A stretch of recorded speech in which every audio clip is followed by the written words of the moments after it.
Chapter 1.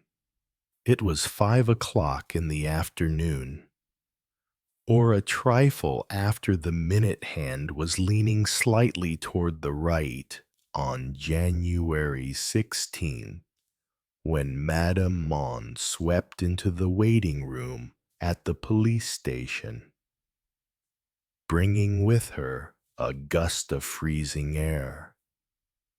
She must have jumped out of a taxi, or perhaps a private car, darted like a shadow across the sidewalk of Rue La Rochefoucauld, and stumbled, no doubt, on the ill-lit staircase.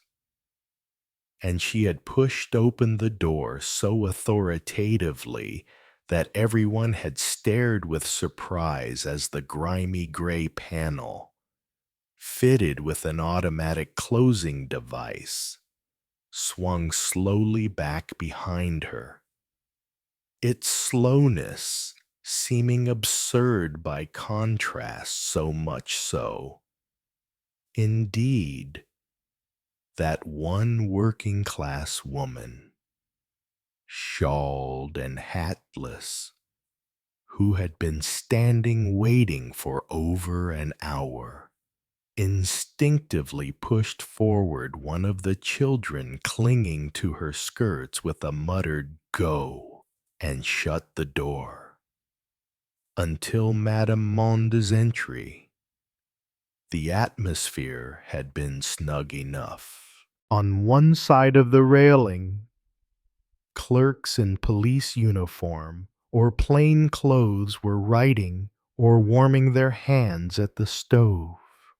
On the other side, some people were sitting on a bench alongside the wall, and others were standing when anyone went out, carrying a brand new sheet of paper. The rest moved up one place. The first clerk lifted his head. Everyone was resigned to the bad smell. The feeble light shed by two green-shaded lamps.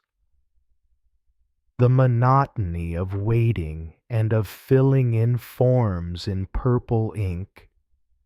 And no doubt if some unforeseeable catastrophe had cut off the police station for any length of time from the outside world, those who happened to be assembled there would have ended by living together like a tribe without jostling anyone. The woman had made her way to the front row. She was dressed in black, and under the heavy powder her face looked very white, and her nose had a mauvish tinge.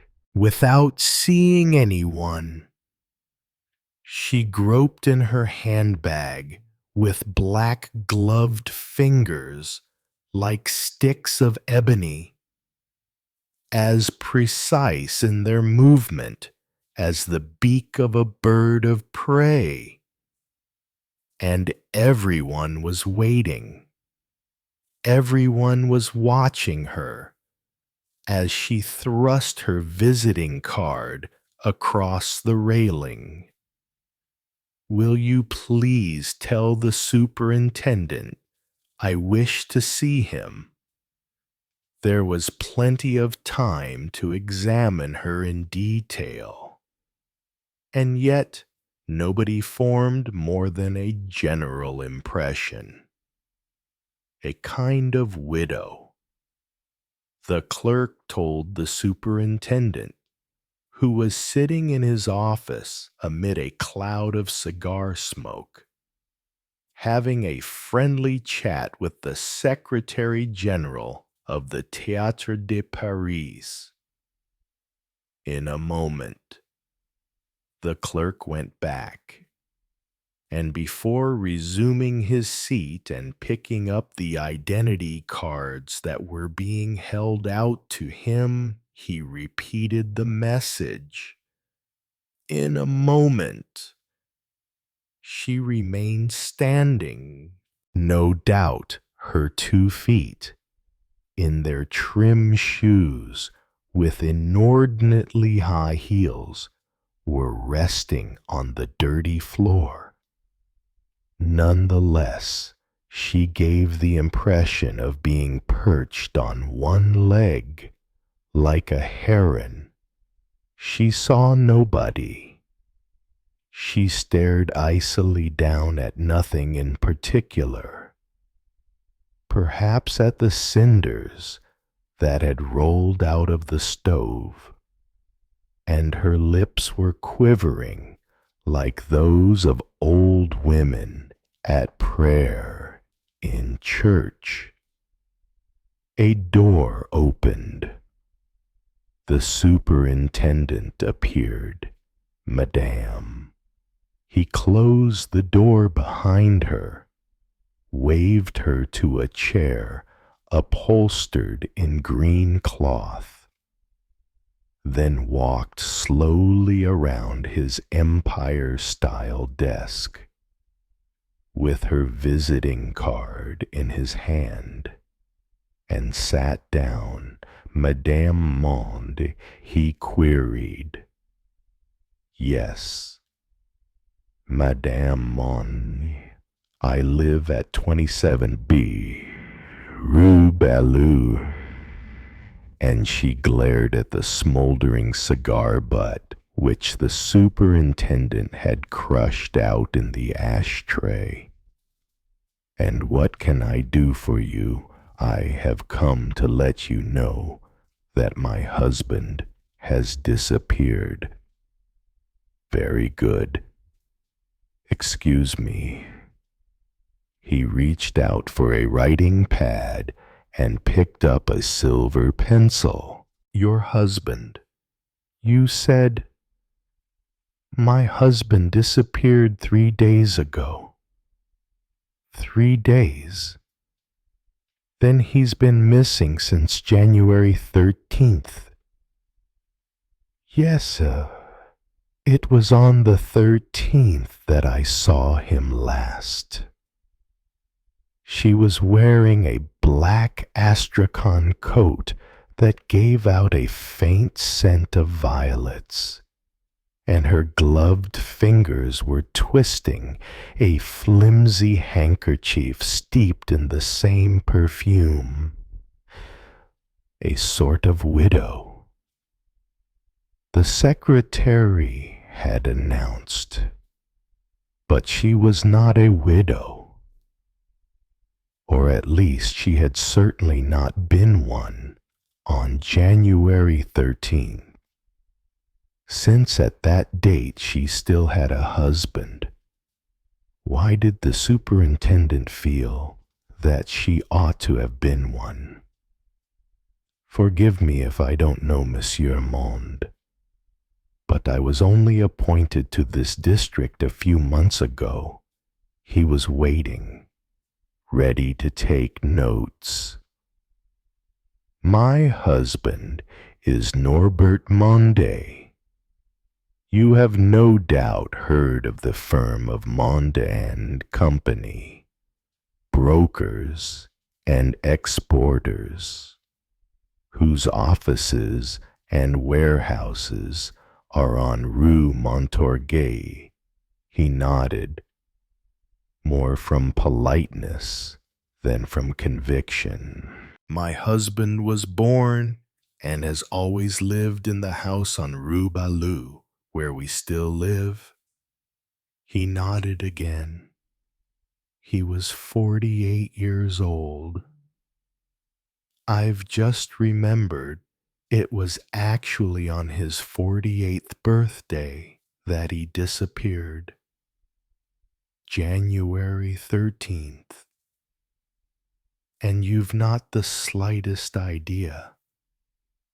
No doubt The visitor's stiff bearing and tight-lipped air implied that she had not the slightest idea. "I suppose you want us to investigate." Her contemptuous pout might mean that this was obvious, or, on the other hand, that she did not care. So then, January 13th, you must forgive me for asking, had your husband any reason to attempt suicide? None whatever. His financial position, the firm of Monde, which was founded by his grandfather Antonin Monde in 1843, is one of the soundest in Paris. Your husband did not speculate or gamble. On the mantelpiece, behind the superintendent, there stood a black marble clock that had permanently stopped at 5 minutes past 12. Why did this always suggest 12 midnight rather than 12 noon? The fact is that one always thought of 5 minutes past midnight when one looked at it.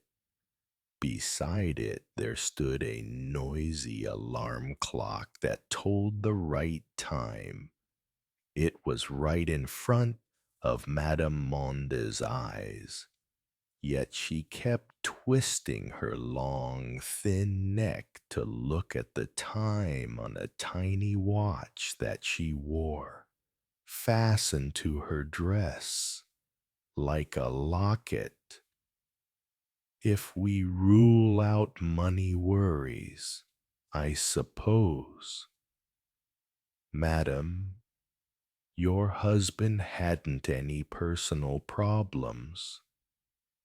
I'm sorry to be so persistent.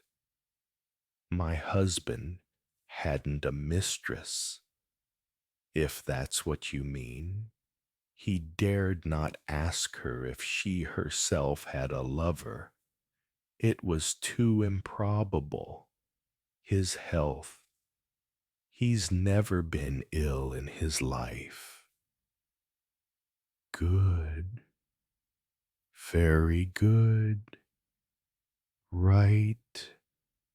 Will you tell me what were your husband's movements that day? January 13th. He got up at 7 as usual. He has always gone to bed and risen early. Excuse me, do you share the same bedroom? A curt, unfriendly? Yes. He got up at 7 and went to his bathroom, where in spite of, never mind, where he smoked his first cigarette. Then he went downstairs. You were still in bed. The same stony yes. Did he speak to you? He said goodbye as he always does.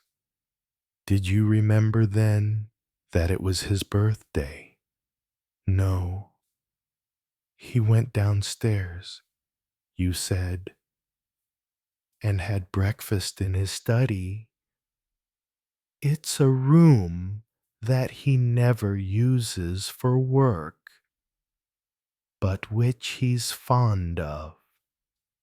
The big bay window has stained glass in it.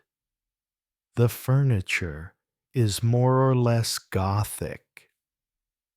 She must have disliked stained glass windows and Gothic furniture. Or perhaps she'd had other plans for the use of that room which her husband had insisted on keeping as a study.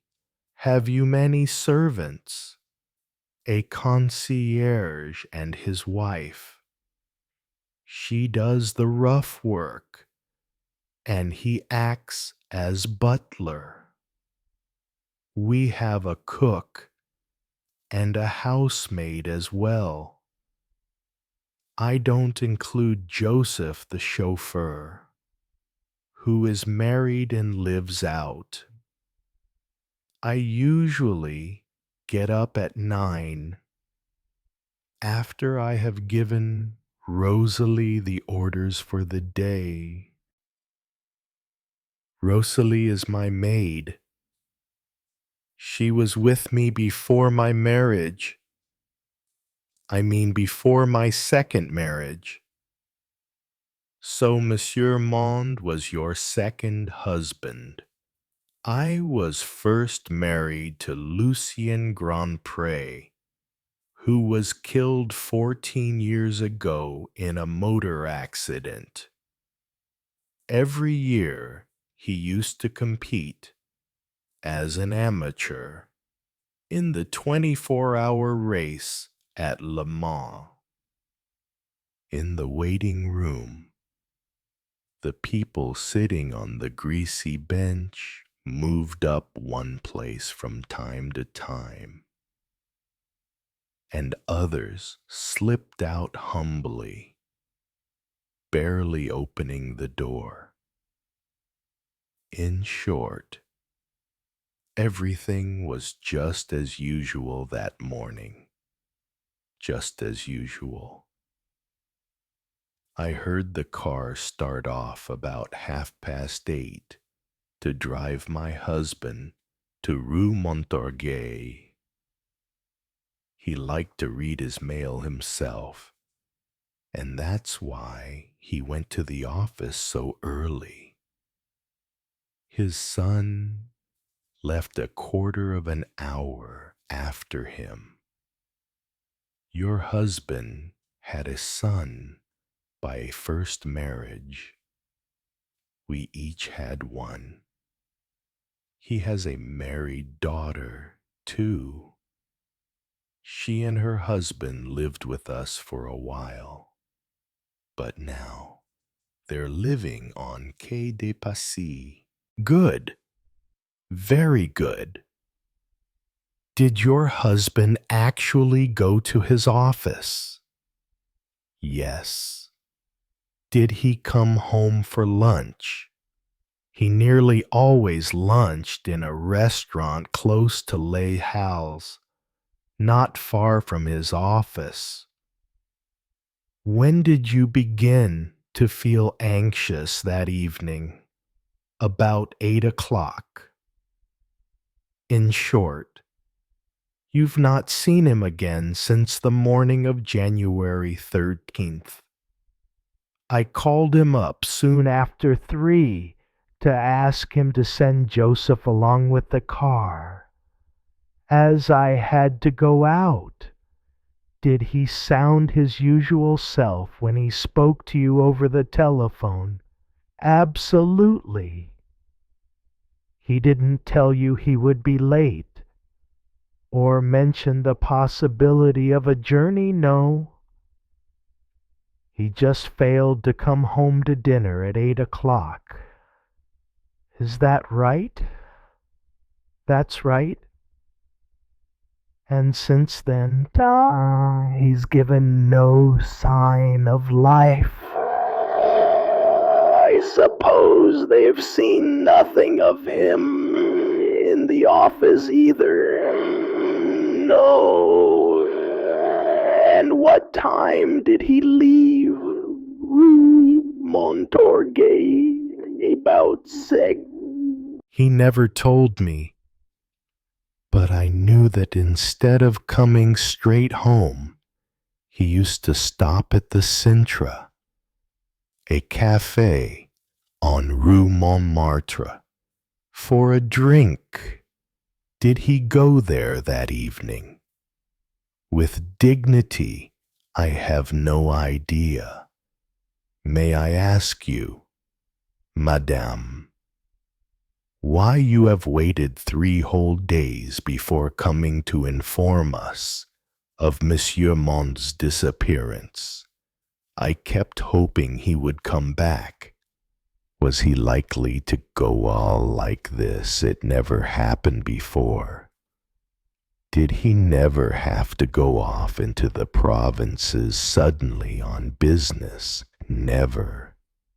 And yet, you went on waiting for him for 3 days without replying.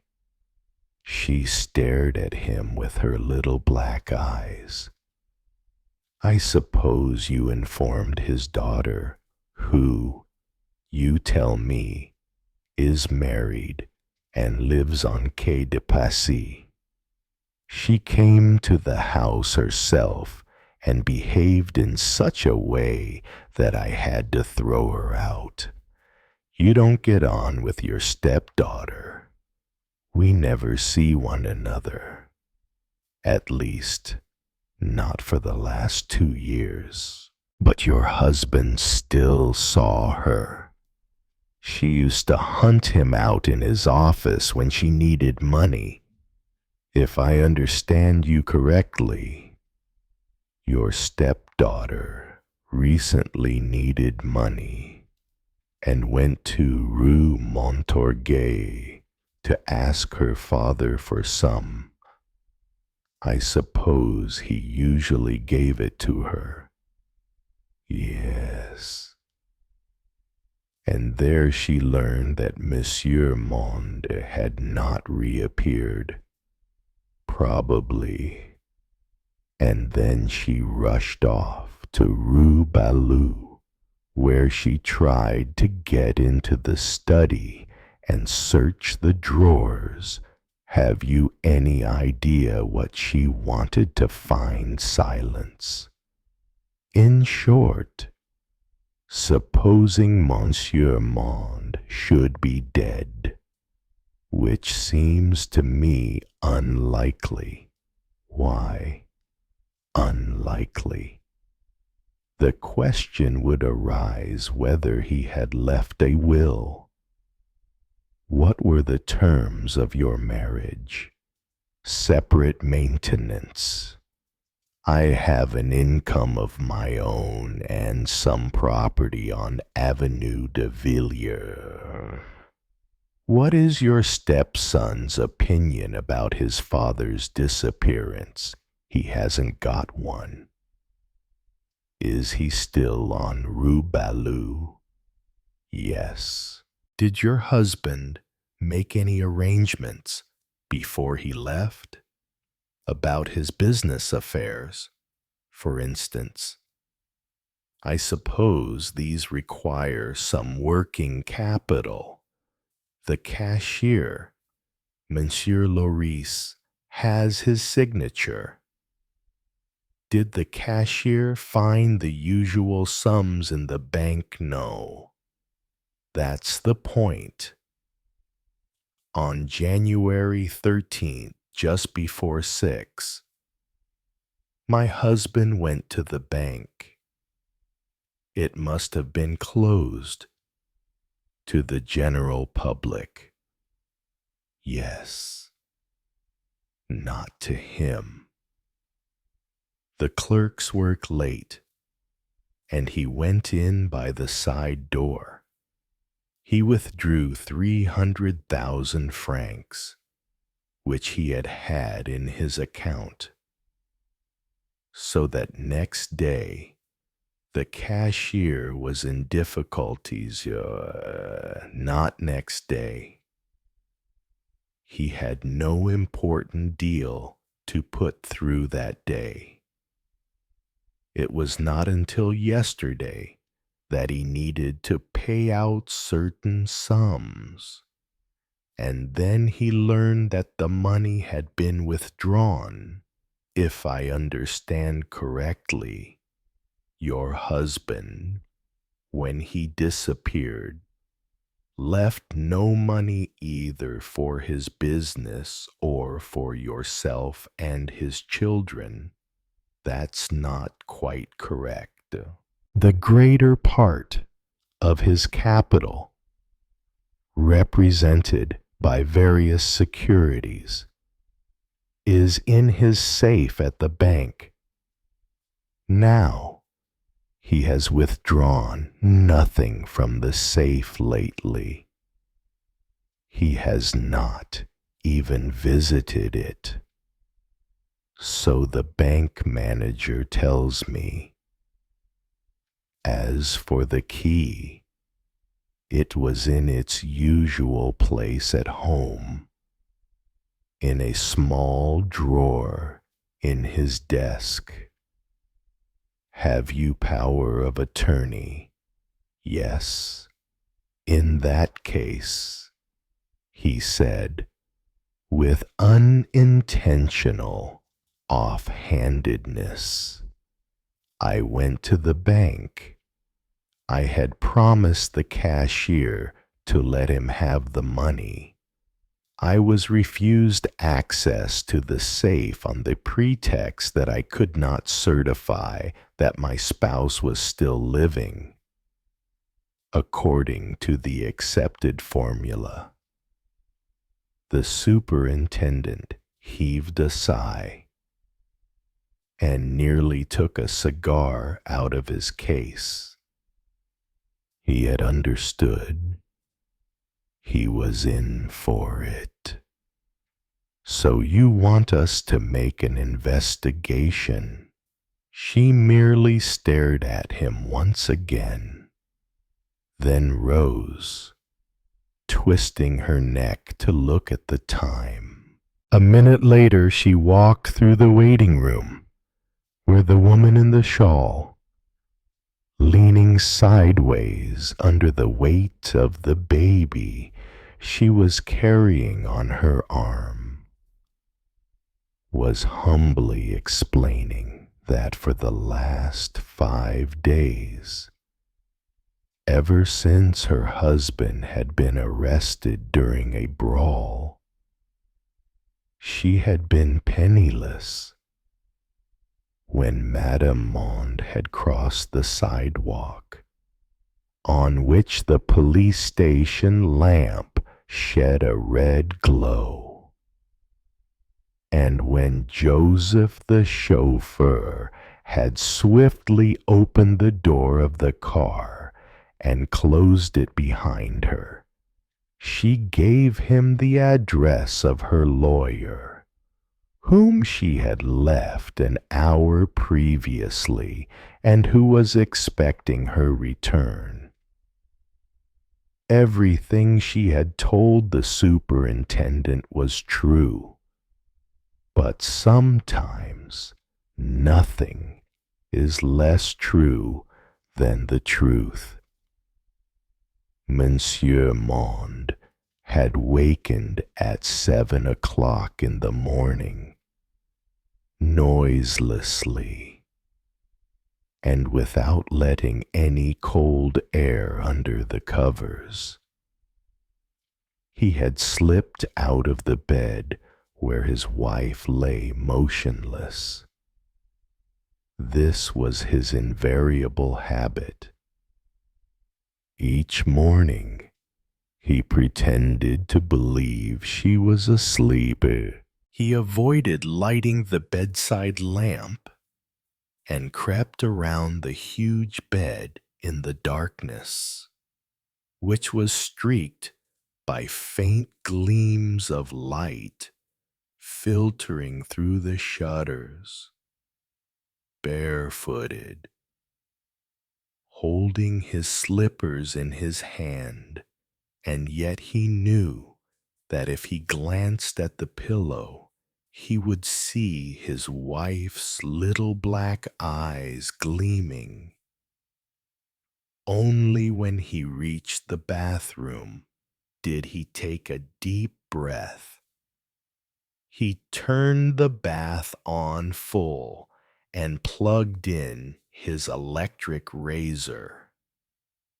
He was a stout, or more precisely, a corpulent man.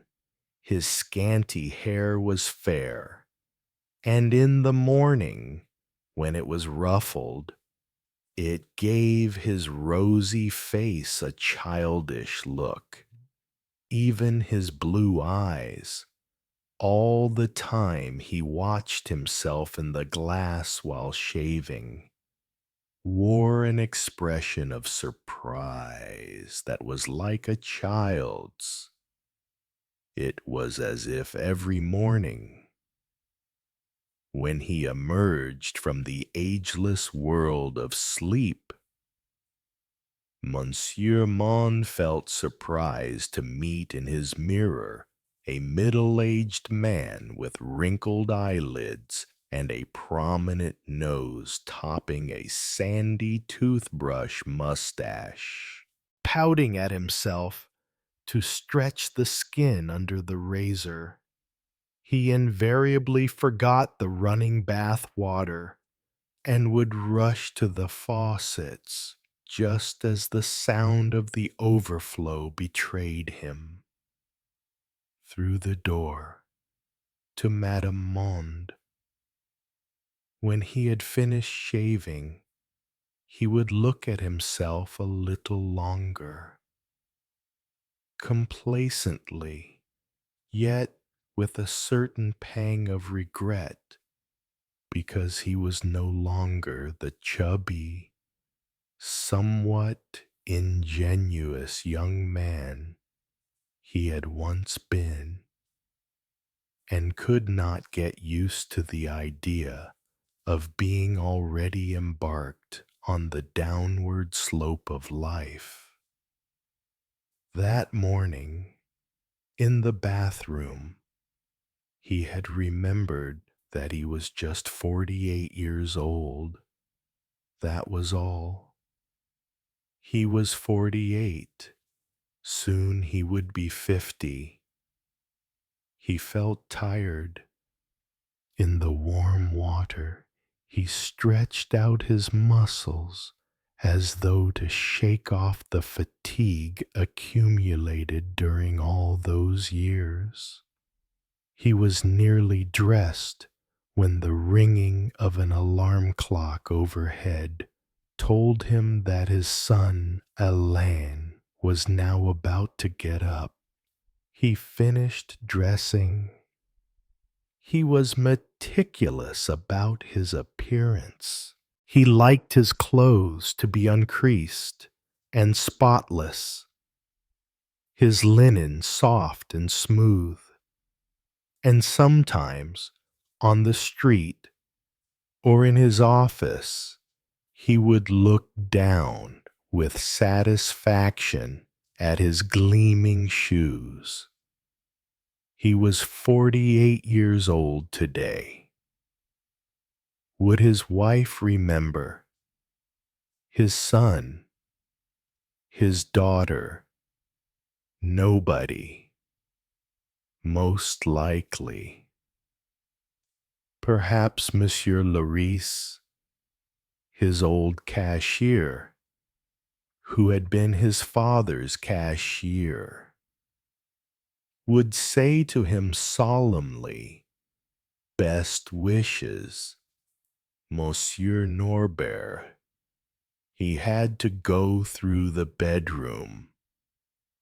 He bent over his wife's forehead and brushed it with his lips. "You won't be needing the car. Not this morning. If I need it in the afternoon, I'll call you at the office." His house was a very odd one, as far as he was concerned. There was not another one like it in the world. When his grandfather had bought it, it had already had a number of owners, and each of them had altered it in some way, so that there was no longer any recognizable plan.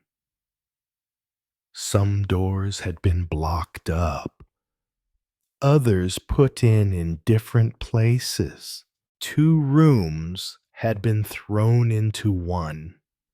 A floor had been raised, and a passage introduced with unexpected twists, and even more unexpected steps on which visitors were apt to stumble, and on which Madame Monde herself still stumbled. Even on the sunniest days, the light in the house was dim and soft as the dust of time, and as though imbued with a fragrance that might have been insipid, but that seemed sweet to one who had always known it. Gas pipes still ran along the walls, and there were some burners on the back staircase, while in the attic lay dozens of kerosene lamps of every sort of date.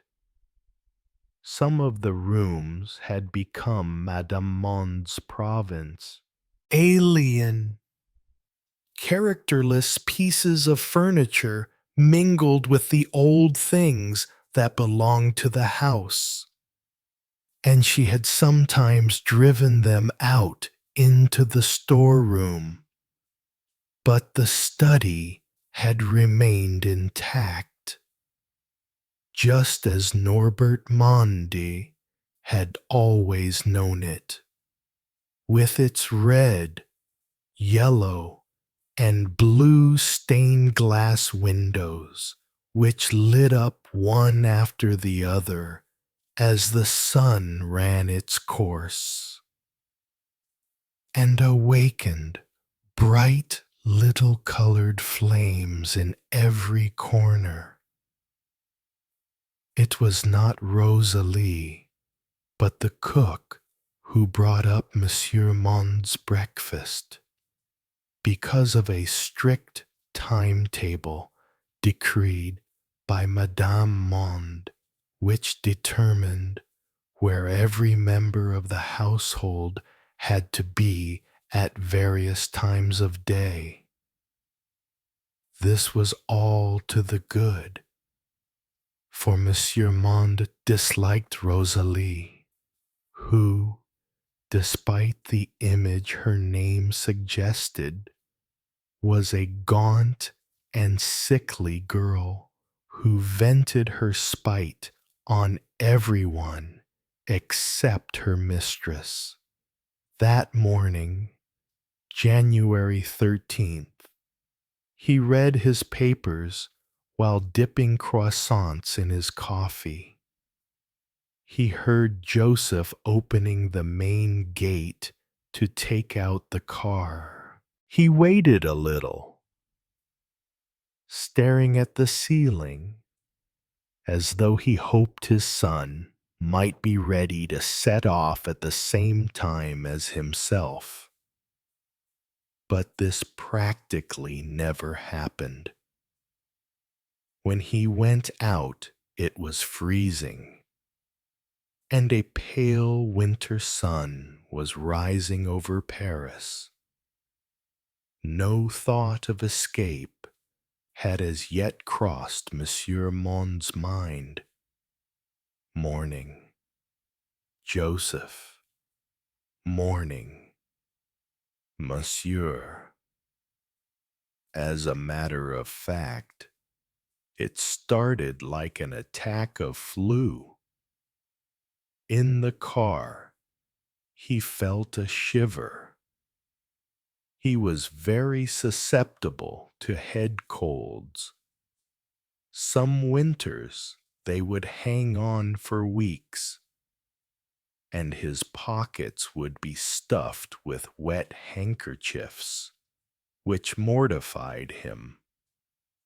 Moreover, that morning he ached all over, perhaps from having slept in an awkward position. Or was it a touch of indigestion due to last night's supper? I'm getting flu, he thought. Then, just as they were crossing the Grands Boulevards, instead of automatically checking the time on the electric clock as he usually did, He raised his eyes and noticed the pink chimney pots outlined against a pale blue sky where a tiny white cloud was floating. It reminded him of the sea. The harmony of blue and pink suddenly brought a breath of Mediterranean air to his mind, and he envied people who, at that time of year, lived in the South and wore white flannels. The smell of Les Halles came to meet him. The car stopped in front of a porch over which was written in yellow letters Norbert Monde Corp, brokers and exporters, founded 1843. Beyond the porch lay a former courtyard which had been covered over with a glass roof and looked like the concourse of a railway station. It was surrounded by raised platforms on which trucks were being loaded with cases and bundles. Warehousemen in blue overalls were pushing trolleys and greeted him as he went by. Morning, Monsieur Norbert. The offices stood in a row along one side, just as in a railway station, with glazed doors and a number over each of them. Morning, Monsieur Loris. Morning, Monsieur Norbert. Was he going to wish him a happy birthday? No, he hadn't remembered it. And yet, yesterday's page in the calendar had already been torn off. Monsieur Loris, who was 66, was sorting letters without opening them and setting them out in little heaps in front of his employer. The glass roof over the courtyard was yellow this morning. It never let the sunlight through because of the layer of dust that covered it. But on fine days it was yellow, almost pale yellow, though sometimes, in April for instance, when a cloud suddenly hid the sun, it turned so dark that the lights had to be switched on. The question of sunlight proved to be an important one that day.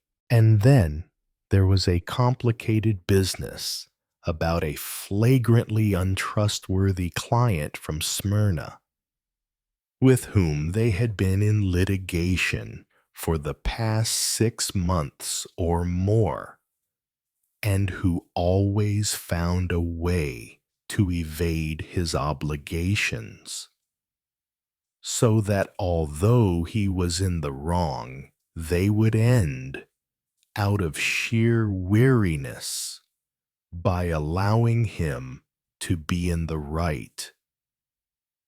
Is the consignment for the Maison Bleue of Bordeaux ready?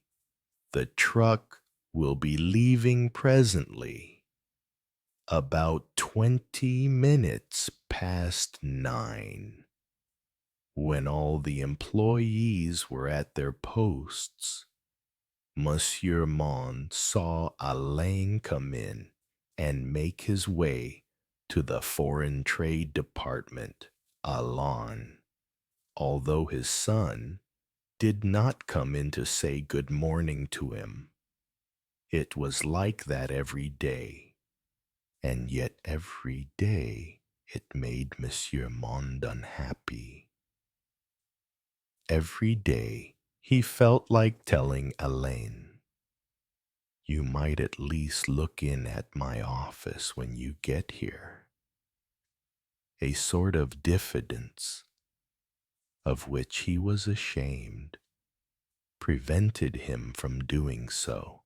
Besides, that his son would have misinterpreted such a suggestion as an attempt to keep a check on his punctuality, for he was invariably late. Heaven knows why. 5 minutes earlier, he could have gone with his father in the car. Was it from a spirit of independence that he traveled to the office alone, by bus or by metro, and yet a year ago, when in view of his patent inability to pass his bachot, he had been asked what he would like to do, he had replied of his own accord, "I'd like to join the business." Not until 10 or 11 o'clock would Monsieur Monde pay an apparently unpremeditated visit to the office of the Foreign Trade Department, and laying a casual hand on Elaine's shoulder, murmur, "Good morning, son. Good morning, father." Elaine was as delicate as a girl. He had a girl's long curling eyelashes which fluttered like a butterfly's wings. His ties were always in pale pastel shades, and his father disliked the lace-edged handkerchiefs that adorned his jackets. No, it wasn't flu. Monsieur Monde felt uncomfortable all over. At 11, his daughter called him up. There happened to be 2 important clients in his office. "Excuse me, please." And his daughter, at the end of the line, "Is that you? I'm in town. Can I call in at your office right away?" Yes. He could not see her right away. He would have to spend at least an hour longer with his clients. "No, this afternoon I can't. Look in tomorrow morning. It can wait. Money, obviously." Again, her husband was an architect. They had 2 children. They were always short of money. What did they do with it? Tomorrow morning. Right. She hadn't remembered his birthday either. He went to lunch by himself in a restaurant where his place was always reserved, and where the waiters called him Monsieur Norbert. The sun was shining on the tablecloth and the carafe. He caught sight of himself in the glass as the cloakroom attendant was handing him his heavy overcoat, and thought he looked older. The mirror must have been a poor one, for he always saw himself with a crooked nose. "See you tomorrow, Monsieur Norbert, tomorrow." Why did the word remain so firmly fixed in his mind the year before? At about this same date, he had felt tired listless, ill at ease in his clothes, just as he was feeling now. He had mentioned it to his friend Boucard, who was a doctor and whom he frequently met at the Sintra. "Are you sure there's no phosphate in your urine?" He had taken a glass jar from the kitchen furtively. Without saying a word, he remembered it had held mustard. Next morning, he had urinated into it and had seen a sort of fine white powder dancing in the yellow liquid. "You ought to take a holiday, have a change. In the meantime, take this at night and in the morning." Boucard had scribbled out a prescription. Oh, Monsieur Monde had never dared urinate into the glass again. He had thrown it out into the street. After deliberately breaking it so that nobody could think of using it. He knew that wasn't what was the matter with him. Today, at 3 o'clock, feeling disinclined to work, he was standing in the courtyard on one of the platforms, vaguely watching the comings and goings of warehouse men and drivers. He heard the sound of voices in a tarpaulin-covered truck. Why did he listen? A man was saying the boss's son is always after him, making propositions. Yesterday, he brought him flowers. Monsieur Monde felt himself turn quite white and stiffen from head to foot. And yet he had really learned nothing new. He had suspected the truth for some time. They were talking about his son and a 16-year-old assistant warehouseman who had been taken on 3 weeks before. So it was true. He went back to his office. "Madame Monde wants you on the phone. She needed the car. Will you tell Joseph?"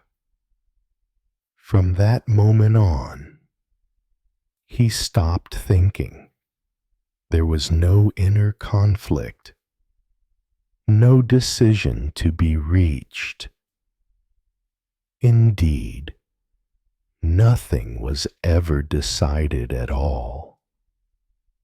All that happened was that his face grew more expressionless. Monsieur Lorisse, who was working opposite him, glanced furtively at him several times and thought he was looking better than in the morning.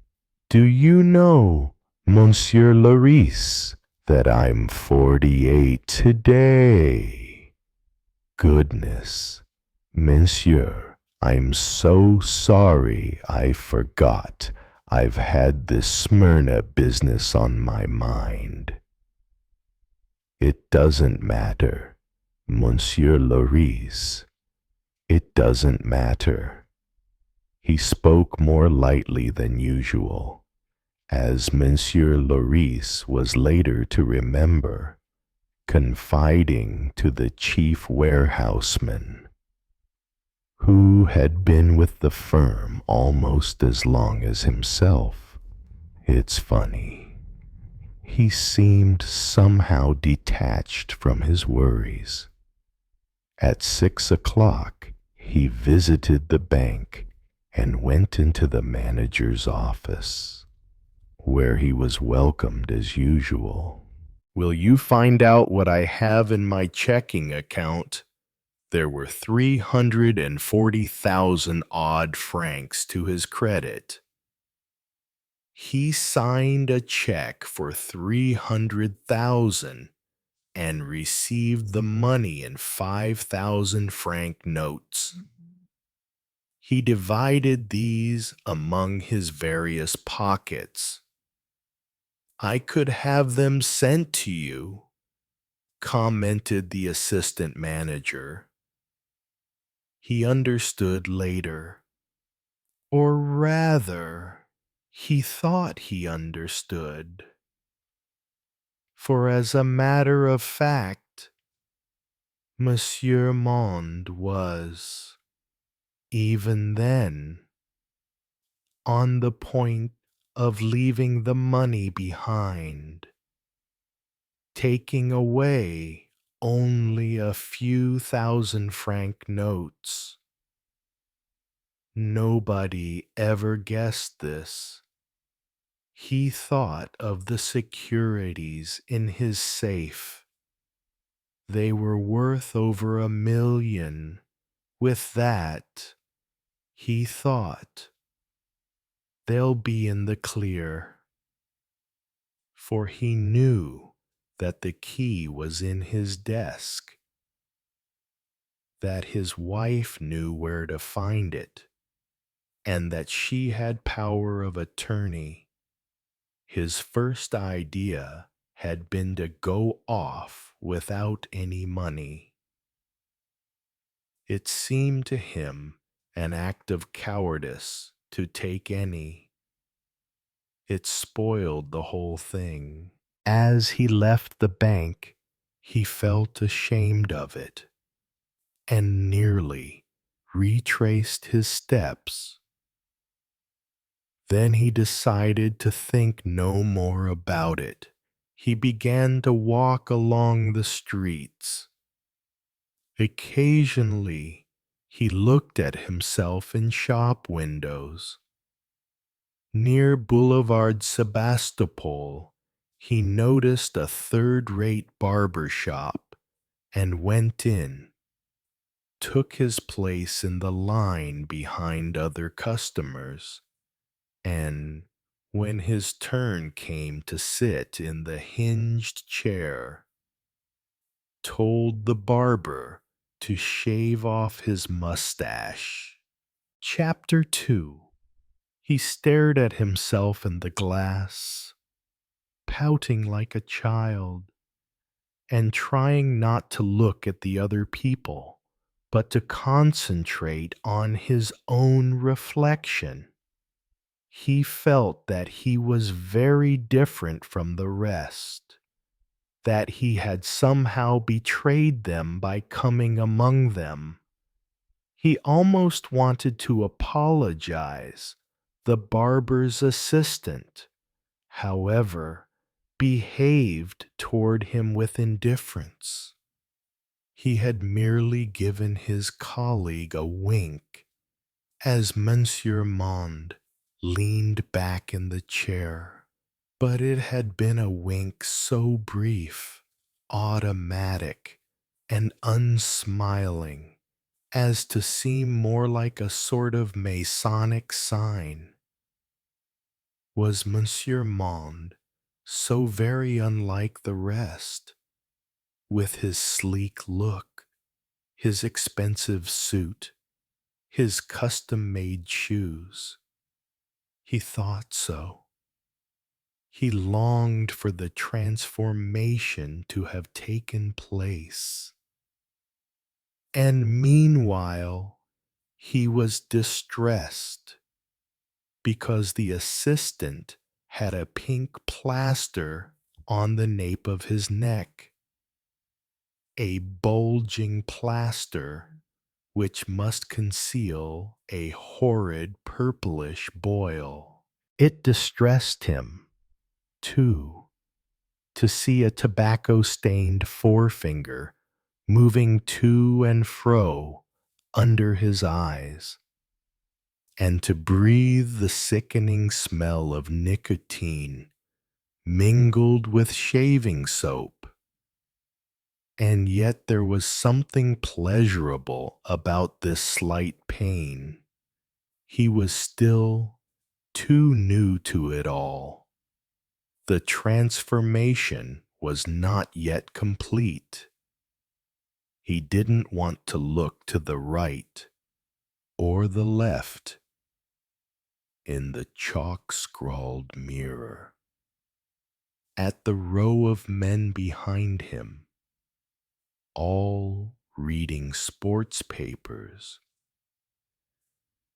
from time to time, glancing unconcernedly at the occupants of the armchairs on the day of his first communion at the Lycée Stanislas. After he had walked gingerly back to his seat with downcast eyes, he had stayed motionless for a long time, with his face buried in his hands, waiting for the promised transformation. What was happening now was so much more essential, he could not possibly have explained it, or even thought about it in a logical way when, a short while before, he had decided. But he hadn't decided anything. He had had nothing to decide. What he was living through was not even a completely new experience. He must have dreamed about it often, or have thought about it so much that he felt he had done it all before. He looked at himself as the barber's fingers held his cheek taut, and he said to himself, "That's that the die is cast." He felt no surprise. He had been expecting this for a long time, all his life long. But his nostrils were still unaccustomed to the cheap scents that he was now inhaling deeply. Hitherto, he had only caught a whiff of them as some workman in his Sunday best passed by. He was offended by the tobacco-stained finger, and the plaster, and the towel of dubious cleanliness around his neck. He was the odd man out, the one who felt surprised, for instance, to see 10 people deep in the same sports papers. It was he who must seem strange, whom others would maybe point at, if he had not yet experienced the ecstasy of release. It was because the transformation had barely begun. He was still too new to it. Of course. Once before, he had got rid of that toothbrush mustache which had just been shaved off. It was a long time ago. 2 or 3 years after his second marriage, he had gone home to Rue Balou in high spirits, feeling rejuvenated. His wife had looked at him with those little black eyes, they were hard eyes already, and had said, "What's come over you? You look indecent." He did not look indecent, but he looked a different man. There was suddenly something ingenuous about his expression, owing to the pouting upper lip and the alternately pleading or sulky look of his whole mouth.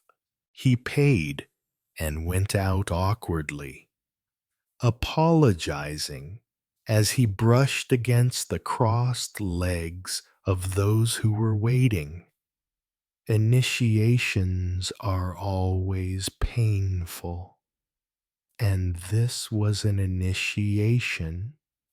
He dived into the street and began walking through districts he hardly knew. He was haunted by the feeling that everybody was watching him, and he felt guilty. Guilty, for instance, of having shaved off his mustache, like a criminal who's afraid of being recognized, and guilty, too, because of the 300,000 francs with which his pockets were bulging.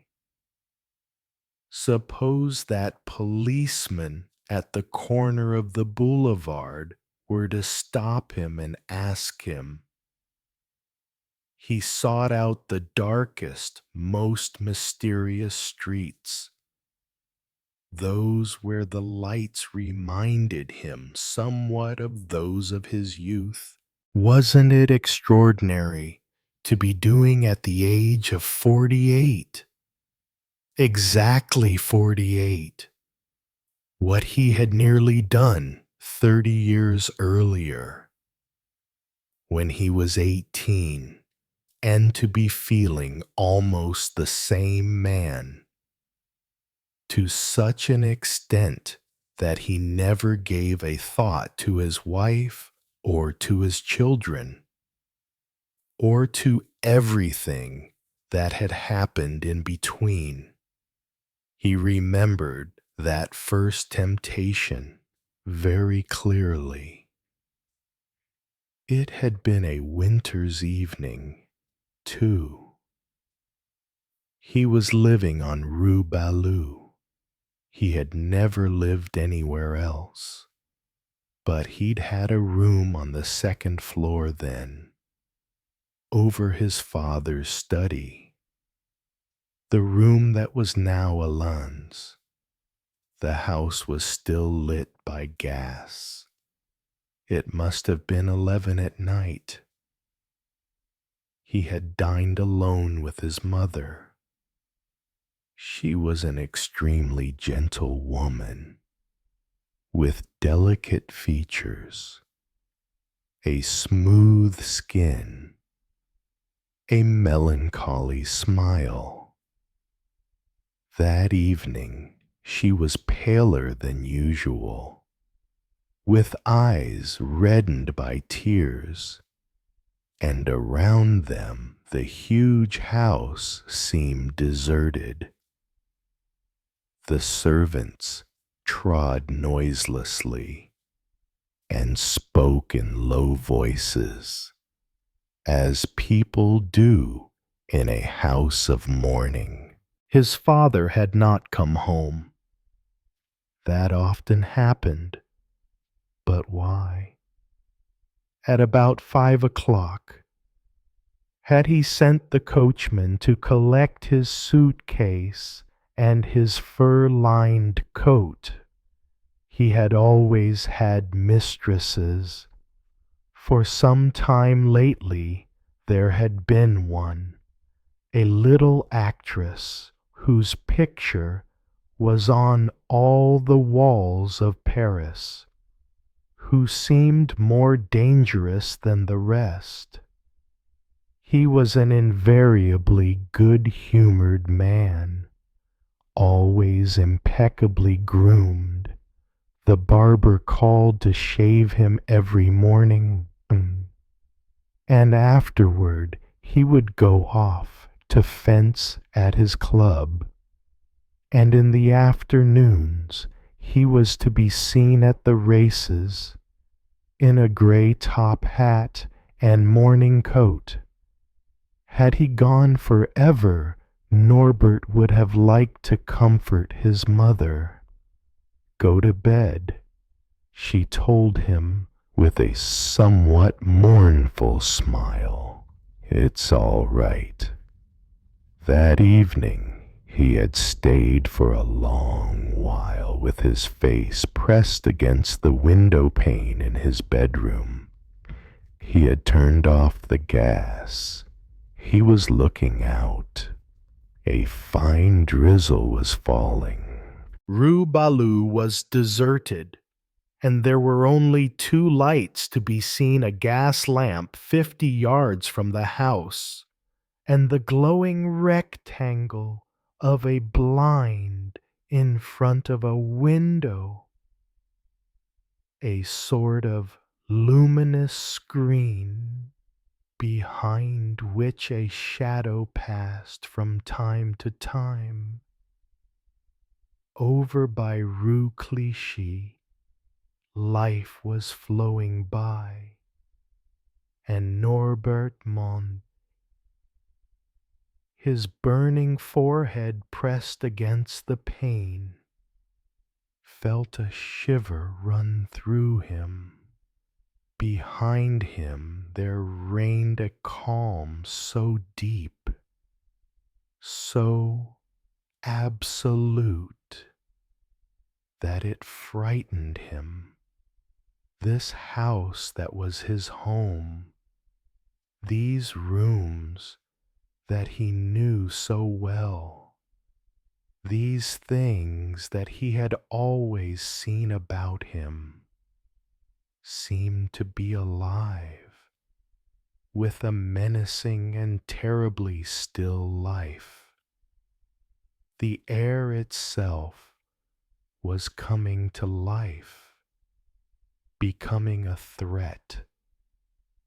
It was a dark world, peopled with ghosts, that enclosed him, seeking to hold him back at all costs, to prevent him from going elsewhere, from discovering another life. Then a woman passed by. He could see only her black silhouette with an umbrella. She was walking fast, holding up her skirt with one hand over the wet, gleaming sidewalk. She was about to turn the corner of the street. She had turned it, and he felt a longing to run, to get out of the house. It seemed to him that he could still do it, that one great effort would be enough, that once outside he would be saved. He would rush forward, would plunge head foremost into that stream of life that was flowing all around the petrified house. He gave a start because the door was opening noiselessly in the darkness. He was terrified, and he opened his mouth to scream, but a gentle voice said softly, "Are you asleep that day?" The choice had still been open to him. He had missed his opportunity. He was to miss another later, during his first marriage. It was with a strange sense of pleasure mingled with dread that he thought about it. Now that he had at last achieved what had been ordained from the beginning. He had been 32 in appearance, much like today, as stout or even stouter. At school, his companions had nicknamed him Podge, and yet there was nothing flabby about him. It was a Sunday, a winter Sunday once again. But as far as he could remember, it was at the beginning of winter. which always seems gloomier because it suggests lingering autumn rather than approaching spring. Why, on this occasion, was the house on Rue Ballou empty? The servants had gone out, obviously, because it was Sunday. But his wife, Thérèse, who looked so fragile and so innocent, Thérèse, well, the two children were ill. No, just the girl, who was 5 and had whooping cough. As for Alain, who was only 1, he was going through a phase of bringing up whatever he drank. Their mother had gone out. Nonetheless, she had invented some excuse or other. In those days, she seemed the picture of innocence, and nobody suspected. In short, he was all alone. It wasn't quite dark yet. It was freezing. Not only the house, but the whole of Paris seemed empty, with the occasional rumble of a car along the paved streets. The little girl was coughing. Sometimes he gave her a spoonful of cough syrup from a bottle that stood on the mantelpiece. He could still point out the exact spot. The day before, that morning, just an hour previously. He had adored his wife and children. Dusk was spreading through the house, ash gray, and he forgot to put on the lights. He walked to and fro, always returning to the window with its floral patterned lace curtains. That was still another sensation that he recalled with obsessive accuracy, the mesh of the lace between his forehead and the cold pane. Suddenly, as he looked down into the street at the man in a greenish overcoat who was lighting the only gas lamp within his field of vision, he was seized by a sense of detachment from everything his daughter had coughed, and he had not turned around. The baby might have been vomiting in his cradle. He stared at the figure of the man going off, and felt himself, as it were, impelled forward. He had an irresistible longing to go off, too, to go straight ahead, to go somewhere. He had even been downstairs into his study, for no apparent reason, perhaps with some thought of going away.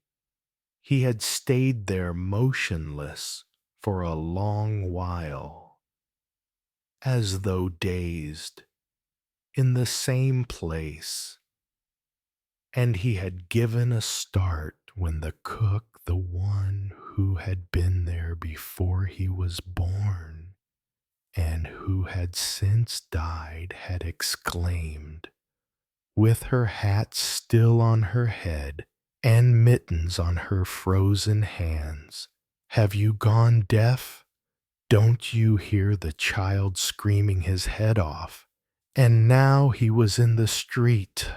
He walked along, gazing with something akin to terror at the shadowy figures that brushed against him, and at the endless tangle of dark streets, crammed with invisible life.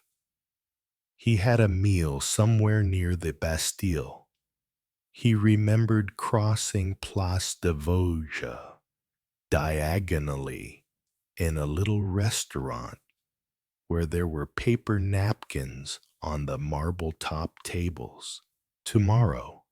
Then he went for a walk along the Seine.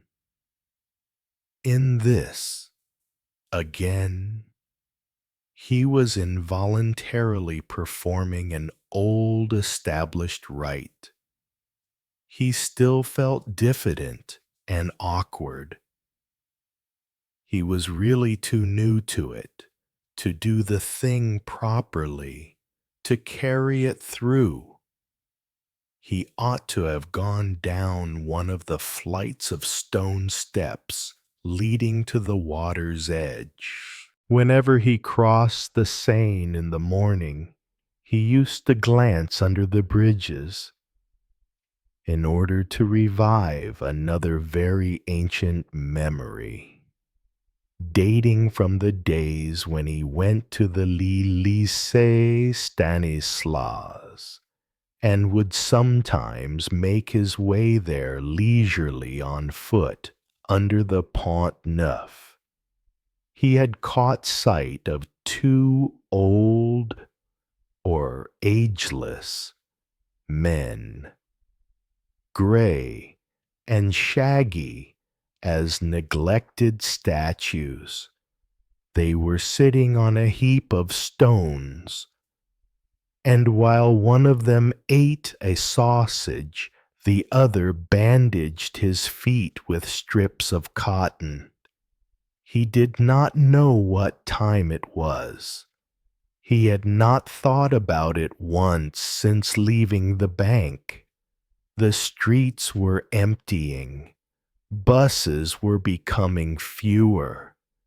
Then groups of people passed him talking very loudly, presumably on their way back from theaters or the movies. His plan was to choose a third-rate hotel like the one he had noticed a short while before, in a little street close to Place des Vosges. He still felt reluctant to do so, because of the way he was dressed and because of the 300,000 francs. He found a modest but decent place near Boulevard Saint-Michel and went in. There was a smell of cooking. A night porter in slippers fiddled for a long time with the keys before handing him one. 4th floor, the second door. Try not to make a noise.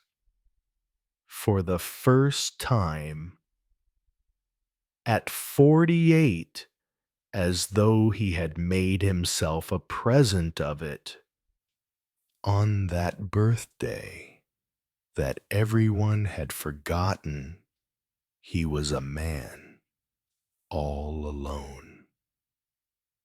But he was not yet a man in the street.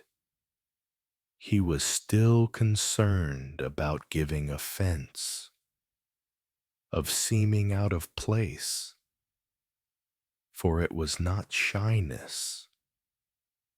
He was not embarrassed for his own sake, but he was afraid of embarrassing other people. For 10 minutes, at least, he had been prowling around the narrow house, which he had found without too much difficulty. The sun was shining.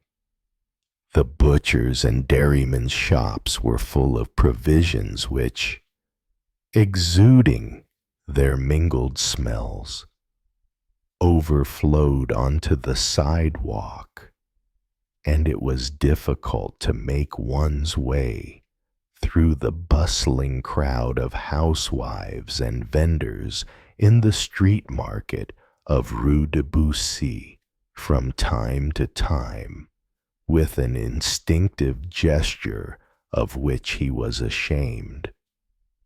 Monsieur Monde felt his pockets to make sure nobody had stolen his banknotes. In fact, how was he going to manage when he had to change clothes in front of someone? The problem worried him for some time. Then he found a solution, but he needed paper and string. Paper was easy enough. He merely had to buy a newspaper from the first newsstand he saw. Wasn't it rather odd to buy a whole ball of string in order to use only a scrap of it? That was what he did. He walked about for a long time, through a district selling food exclusively, before he discovered a stationer's shop. And he couldn't do it in public. He went into a bistro, ordered a coffee, and went down to the washroom. This was in the cellar, next to the bottles. And the door did not shut. There was only a gray concrete hole in the ground, and the space was so narrow that his shoulders touched the walls.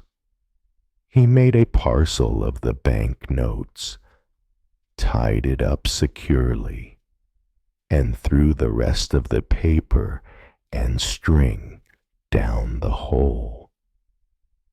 When he pulled the chain, the water spurted over his shoes and splashed his trousers. He forgot to drink his cup of coffee.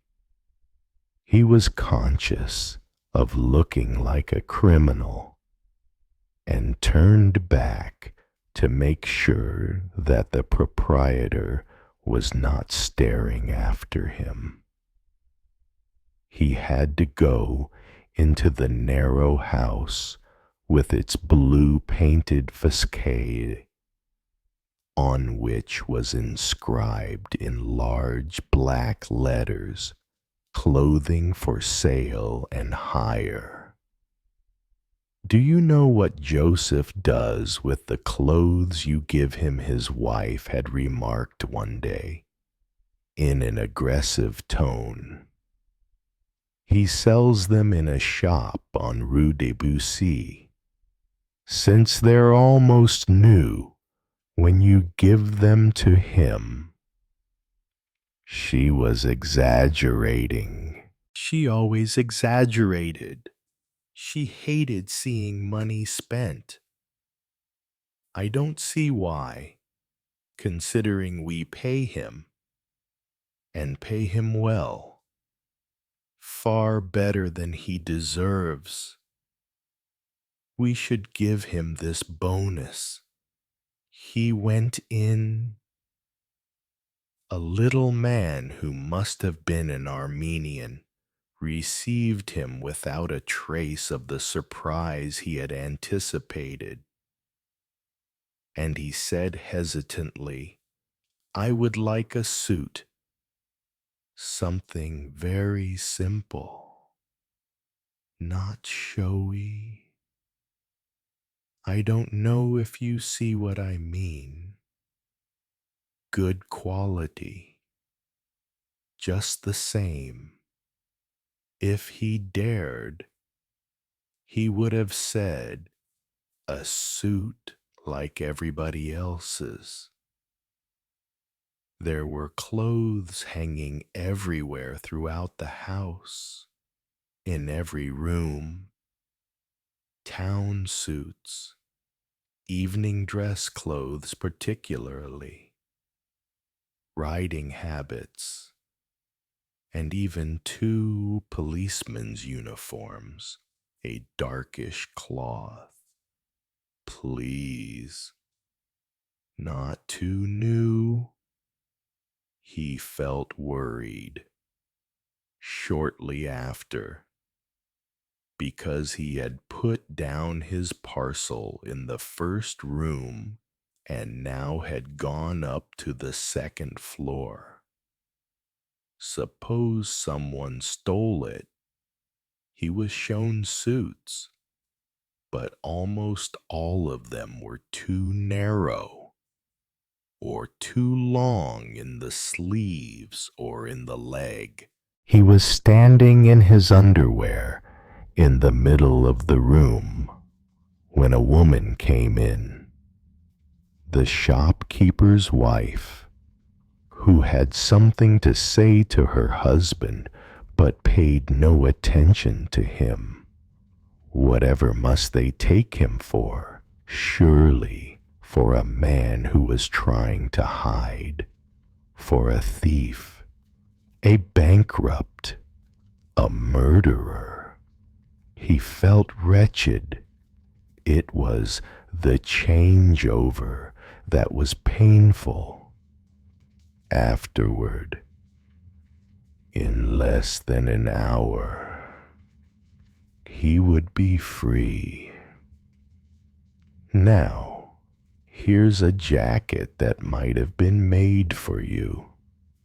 Unfortunately, I don't know if I've got the trousers to go with it. No, but wait a minute.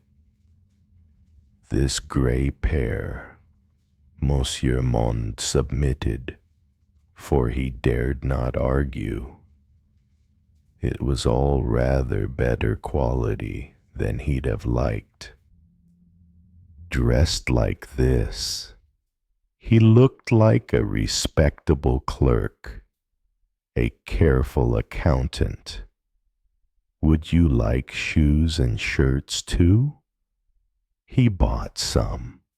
A small fiber suitcase of an ugly brown, also second-hand, was finally provided. Are you going to keep it on? If you don't mind, I should even like to leave you my other clothes. He saw the Armenian glance at the tailor's label and reflected that he had made a mistake. He was not afraid of being followed. The thought had not occurred to him, and yet it vexed him to leave this sort of trace behind. When he emerged, his parcel was still in the first room. The shopkeeper handed it to him. Couldn't he guess from the feel of it that it contained banknotes? It was 10 o'clock, the time when... No. He didn't want to think about what he usually did at such or such a time. The jacket was rather tight over the shoulders. The overcoat was made of thinner cloth than his own, and this gave him a feeling of lightness. Why did he go unhesitatingly to wait for a bus at the corner of Boulevard Saint-Michel that would take him to the Gare de Lyon? He had not thought about it beforehand. He had not said to himself that he would do this or that. Once again, he was following a preordained plan for which he was not responsible, nor had he made any decision the day before. It all came from much further back, from the beginning of things. Standing on the platform of the bus, He patted his pockets. He leaned forward to see his reflection in the window. He felt no surprise, but he was still waiting, as he had waited after his first communion, for something he longed for, which was slow in coming. It felt odd to be following the crowd through the main hall of the station, carrying only a small suitcase like so many other travelers. Then to take his place in the line at the ticket office and, when his turn came, to say meekly, Marseille. He was not asked which class. He was handed a mauve third-class ticket, which he examined with curiosity. He kept on following the crowd. One merely had to drift along with it. He was pushed and jostled. Suitcases were flung against his legs, and a baby carriage shoved into his back. The loudspeaker shouted orders. Train whistles blew, and he climbed like the rest into a third-class compartment where 3 soldiers already sat eating. What embarrassed him chiefly was his parcel, which he had not thought of putting away in his suitcase. It is true that the suitcase was already full, but he opened it, packed the contents closer so as to set his mind at rest. Was life beginning last? He did not know. He was afraid to question himself.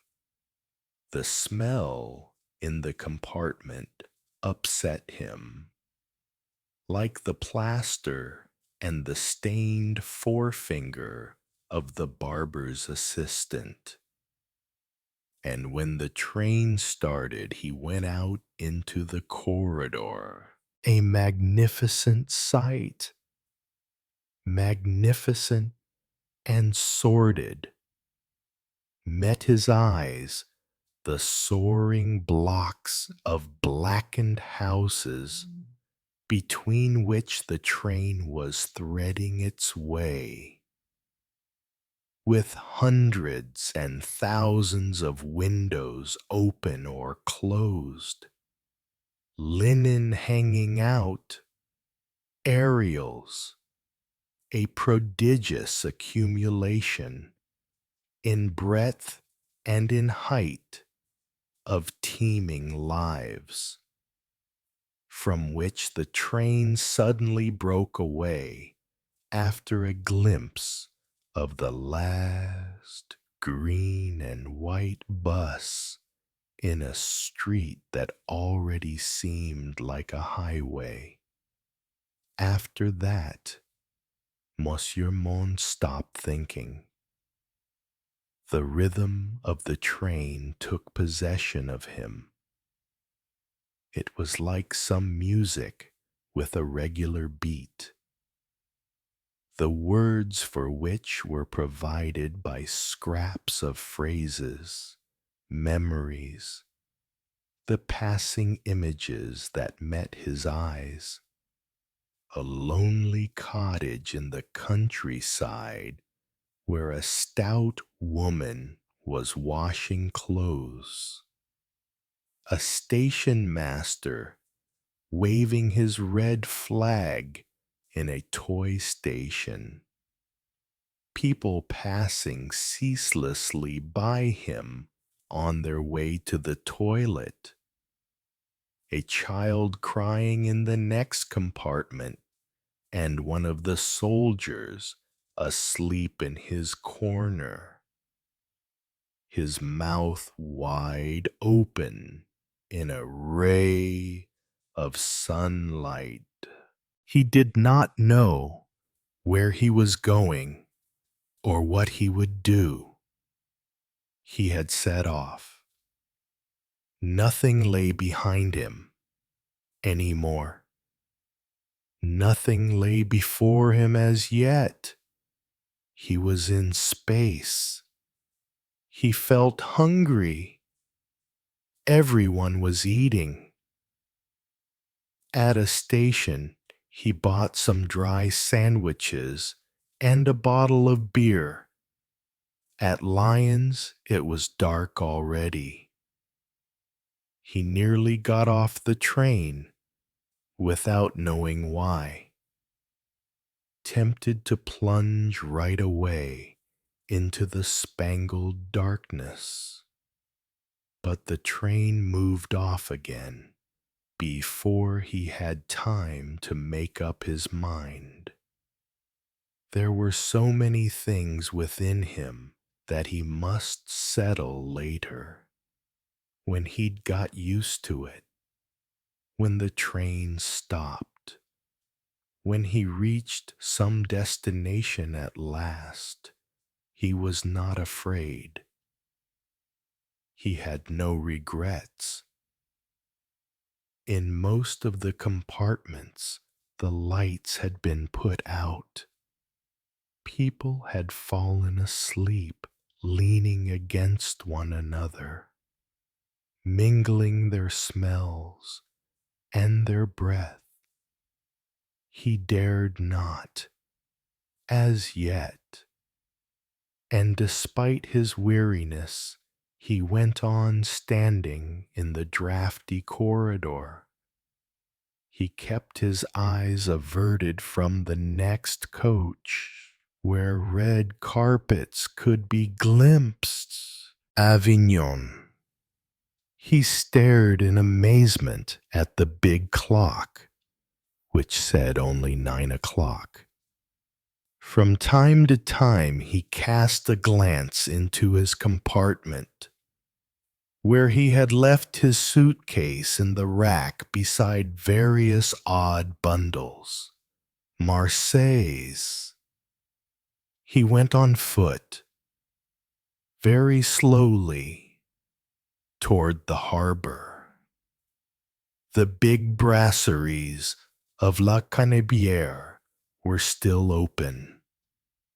He stared at them with a sort of amazement, particularly at the men whom he could see through the lighted windows, sitting around their tables, as though he found it strange that life still went on. These people were at their usual tables, as on any other evening. They had been in no train. They had just finished playing cards or billiards, or talking politics, and they were calling the waiter, or else the waiter, who knew them all by name, was telling them that it was closing time. Some of them were coming out already, lingering on the edge of the sidewalk to finish the conversation they had begun. Shaking hands, going off in various directions, each of them toward his home, his wife, his bed. Iron shutters clattered down over windows. In the old port district, too, the little bars were being closed. He saw the water quite close to him, small boats packed close together and lifted by the gently breathing sea. Reflected lights stretched out, and somebody was rowing. Yes, even at this hour, somebody was rowing in the cool darkness of the dock. Somebody who was not alone, for there was a sound of whispering voices. Perhaps, or else smugglers. He turned up the collar of his overcoat, the overcoat that was still unfamiliar to him, the feel of which he could not recognize. He raised his head to look at the starry sky. A woman brushed up against him, saying something, and he moved quickly away, took a small street to the right, and caught sight of the lighted doorway of a hotel. It was warm inside, even in the entrance hall. There was a mahogany reception desk and a formal-looking gentleman in black who asked him, "Are you alone?" He was offered a pad of registration forms, and after a moment's hesitation, he wrote down some name or other, the first that came into his mind. "We still have one room vacant overlooking the old port." The clerk picked up the little suitcase, and Monsieur Monde felt ashamed. Surely the man must be surprised at the meagerness of his luggage. It's on the second floor. The elevator doesn't work at this time of night. If you'll come this way. It was a comfortable room, with a small washroom beyond a glass partition. Over the mantelpiece, there was a large mirror, and Monsieur Monde looked at himself in it, a long, serious look, shook his head, started to heave a sigh but suppressed it, and took off his somewhat tight-sleeved jacket, his tie, his shirt. Then he inspected his lonely room and felt a slight regret, which he hardly dared admit to himself, for not having listened to the woman who had spoken to him a short while before, by the water's edge. Finally, he got into bed, pulled the blanket right up to his nose. Chapter 3. Tears were gushing from behind his closed eyelids, swelling them as they streamed forth. They were no ordinary tears. They gushed in a warm, endless flow from some deep spring. They gathered behind the barrier of his lashes and then poured freely down his cheeks, not in separate drops, but in zigzagging rivulets like those that run down window panes on rainy days. And the patch of wetness beside his chin spread ever wider on his pillow. Monsieur Monde could not have been asleep, could not have been dreaming, since he was conscious of a pillow and not of sand. And yet, in his thoughts, He was not lying in the bedroom of some hotel of which he did not even know the name.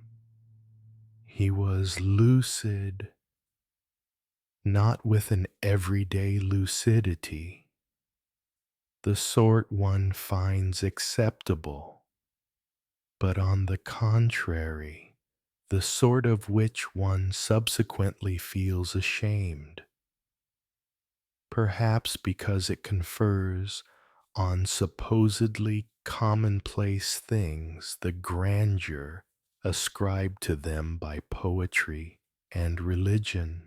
What was streaming from his whole being through his two eyes was all the fatigue accumulated during 48 years. And if they were gentle tears, it was because now the ordeal was over. He had given up. He had stopped struggling. He had hurried from far away. The train journey no longer existed. There was only a sense of endless flight. He had hurried here toward the sea, which, vast and blue, more intensely alive than any human being, the soul of the earth, the soul of the world, was breathing peacefully close to him. For, in spite of the pillow, which was real enough but unimportant, he had ended his journey lying by the sea. He had collapsed beside it, exhausted and already pacified. He had lain down full length on warm, golden sand, and there was nothing else in the universe but sea and sand and himself speaking. He was speaking without moving his lips, for which he had no need. He was telling of his infinite aching weariness, which was due not to his journey in a train, but to his long journey as a man. He was ageless now. He could let his lips quiver like a child's, always, for as long as I can remember. I've had to make such efforts. No need to go into details here, as when he complained of anything to his wife. Hadn't the servants whispered among themselves, when he was a tiny boy, that he would never be able to walk because he was too fat? He had been bow-legged for quite a long time. At school, he used to stare intently, painfully, at the letters on the blackboard, and the teacher used to say, "You're daydreaming again."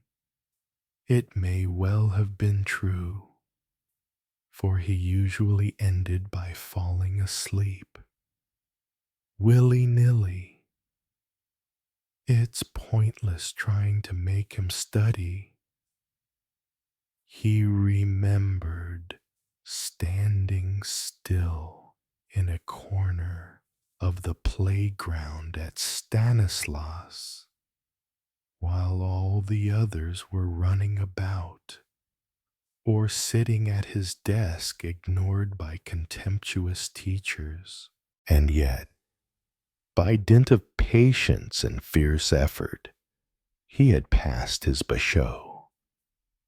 Lord, how tired he was now, and why were the heaviest burdens laid on his shoulders, when he had done no harm to anyone? His father, for instance, had never had to make the slightest effort. He played with life, with money, with women. He lived for his pleasure alone, and he was invariably light-hearted when he rose in the morning. His son had always seen him go by, whistling to himself, his eye sparkling with the pleasure he had just enjoyed or that which he anticipated. In this way, he had squandered his wife's dowry, and his wife had borne him no grudge. He had almost ruined the business inherited from his father and grandfather, and it was his son who'd had to labor year after year to set it on its feet again. In spite of it all, when this man had at last succumbed to illness, his family had rallied around him, and he'd enjoyed the devotion of a wife who had never uttered one word of reproach and had spent her life waiting for him. The whole thing was so overwhelming, incommensurate with words. On the scale of the sea, the sand, and the sun, Monsieur Monde felt like a great caryatid released, at long last. From its burden, he did not complain. He did not recriminate. He bore no resentment against anyone. Only, for the first time, now that it was over, he let his weariness flow out, like streams of rainwater blurring the window pane, and he felt his body grow warmer and more peaceful. Why have you treated me so harshly? He longed to whisper in the sea's ear. He had tried so hard to do the right thing. He had married so as to have a home and children. He had wanted to be a fruitful, not a sterile, tree, and one morning his wife had left him. He had found himself with a baby in one cot, a small girl in the other. Without understanding, without knowing, he had been in despair, and those whom he questioned had smiled at his innocence, and finally, in forgotten drawers, he had discovered horrible drawings, obscene photographs, unspeakable things that had revealed to him the true nature of the woman he had thought so guileless. In his heart of hearts, he had borne her no resentment. He had pitied her for the demon she had inside her, and for the children's sake, he had married again. He stretched out his whole frame in deep relief, and the little shining waves came up to lick the sand by his side. Perhaps one of them would soon reach him for a caress. He had borne his burden as long as his strength had lasted. How horrible it all was. His wife, his daughter, his son, and then money. His money or their money. He no longer knew. He no longer wanted to know. What was the good, since it was over and done with? And now, at last, somebody was walking about. Loud footsteps that seemed to go right through him. A floor reverberating cruelly. A door opening and shutting. An agonizing silence. He was aware of two people face to face. Two people looking one another up and down, who were both on the very verge of tragedy. No, he passed his hand over his face, and his face was dry. He passed it over the pillow, without encountering the damp patch under his chin. His eyelids were smarting, but it was from fatigue, and perhaps, too, from the soot of the train, and the train was responsible, too, for the ache in his limbs. Who had said no? He sat up, his eyes wide open, and saw a slender ray of light under a door. The door next to his in a Marseille hotel whose name he had forgotten. The man who had said no was striding back and forth on the other side of the wall. The catch of a suitcase clicked open. "Jean," I said no, please. "Jean, listen to me. Let me explain. At least, no." The words came from outside, from out of the night. The man's movements were quick and unhesitating. Probably he was taking his scattered belongings out of the wardrobe and cramming them into the suitcase. Probably the woman was clinging to him, for there was a soft thud followed by a moan. He must have pushed her away, and she had collapsed somewhere or other. "Jane, listen to me." She must have been frantic. For her, too.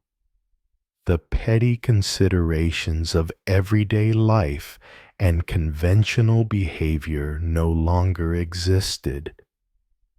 "I'll explain. I swear to you." "Yes, I am a slut. You're right. But do you want to wake up the whole hotel? I don't care. If there were 100 people here, it wouldn't stop me from going on my knees to you and begging you to forgive me, imploring you. Shut up. Jean, shut up. Do you hear I didn't do it on purpose? I promise you. Oh no, it was all my fault. I needed a breath of air. You needed a man. That's all. It's not true. Jean, for 3 days I hadn't stirred from this room. I'd been looking after you like a mother. I suppose you're going to say, you trollop, you were asleep, and I went out for a moment. To hell with you, you won't go away, will you? You're not going to leave me alone. I'd rather you killed me. That's what I feel like doing. Well then, kill me. You're not worth it. Let me go. Do you hear? He must have pushed her away once again. She must have fallen onto the floor. There was a silence. Then the voice, whose pathetic tone had already become monotonous. The plea that was almost a parody. John, stop bleeding my name. I can't go on living without you. Go to hell. How can you talk like that? How can you have forgotten already? Forgotten? What? What you did for me, or what I did for you? Tell me that. Or rather, hold your tongue. Where are my shirts? Where the devil have you put my shirts? And just as, between the acts of a tragedy, the players resumed their normal voices, she simply muttered, I sent 3 to the laundry. The others are on the top shelf in the bathroom cupboard. Then, reverting to her former tone, Jean, he did not try to vary his response. To hell with you. What are you going to do? That's my own business, I swear. Since I've known you, I haven't let a man touch me. Except the one you were coming out of the dance hall with when I turned up. I'd asked him to take me back here. I was frightened. He burst out laughing. That's the best yet. Don't laugh. Jean, if you go away, you'll be sorry for it tomorrow. Is that a threat? He sounded threatening himself. More than threatening. For there was a loud thud. Perhaps he had struck her. Then another silence. And a moan. You haven't understood. I'm the one who... Oh no. After all, I'd rather make an end to it right now. Please yourself. Footsteps, a door closing. It was not the door into the hallway, but probably the bathroom door. The sound of water pouring into a glass. What are you doing? She did not answer. He was panting. Presumably, as he tried to shut a suitcase that was too full. Then he walked around the room to make sure he had forgotten nothing. Goodbye, he shouted at last. Immediately, the door opened again, and a terrified voice exclaimed, Jean, Jean. To hell with you 1 second. Jean, you can't refuse me that now. Listen. He was walking toward the door. Listen. I'm going to die. He went on walking. She was crawling on the floor. One could guess that she was crawling on the floor, on the grubby red carpet of the hotel bedroom. One could imagine her clinging to the man's trouser leg and being kicked away. I swear, I swear, I swear. She was gasping, and only blurred syllables rose to her lips. That I've taken poison. The door opened and slammed shut. Footsteps sounded along the corridor and then moved away down the stairs. From below, there could be heard the faint sound of a conversation between the departing guest and the black-clad clerk at the reception desk. Monsieur Monde was standing in the middle of his room, in the dark.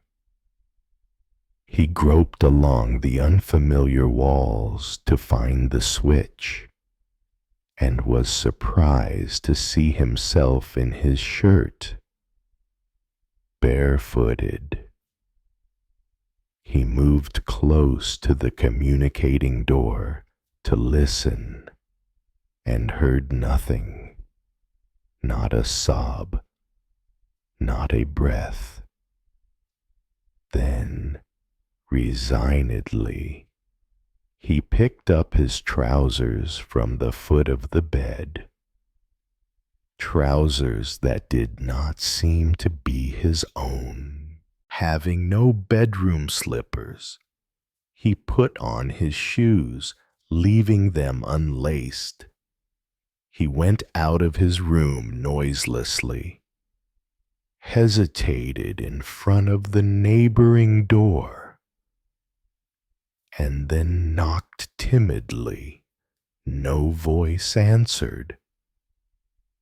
His hand turned the doorknob, but he still dared not push it open. At last, he heard a barely perceptible sound, as though someone were choking and trying to inhale a little air. He went in. The room was just like his own, just a little larger. The wardrobe was wide open, as was the bathroom door, and a woman was sitting on the floor, curiously hunched up, somewhat like a Chinese mandarin. Her bleached hair hung over her face. Her eyes were red, but dry. She was clasping both hands over her breast and staring blankly in front of her. She did not seem surprised to see him, yet she watched him come close without making a single movement or saying a word. "What have you done?" he asked. He didn't know what he must look like, with his trousers unfastened, his sparse hair ruffled on his head, as it was when he got up in the mornings, and his gaping shoes. She gasped. "Close the door." Then, "He's gone, hasn't he?" And after a silence, "I know him. He won't come back. How stupid it all is.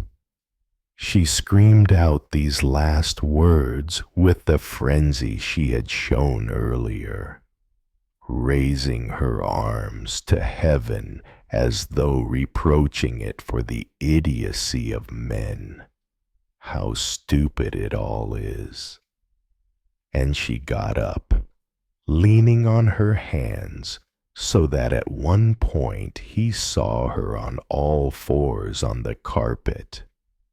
She was wearing a very short, tight-fitting dress of black silk from which emerged long legs clad in flesh-colored stockings. Her lipstick and mascara had run a little, making her look like a washed-out doll. "What are you doing here?" She could scarcely stand upright.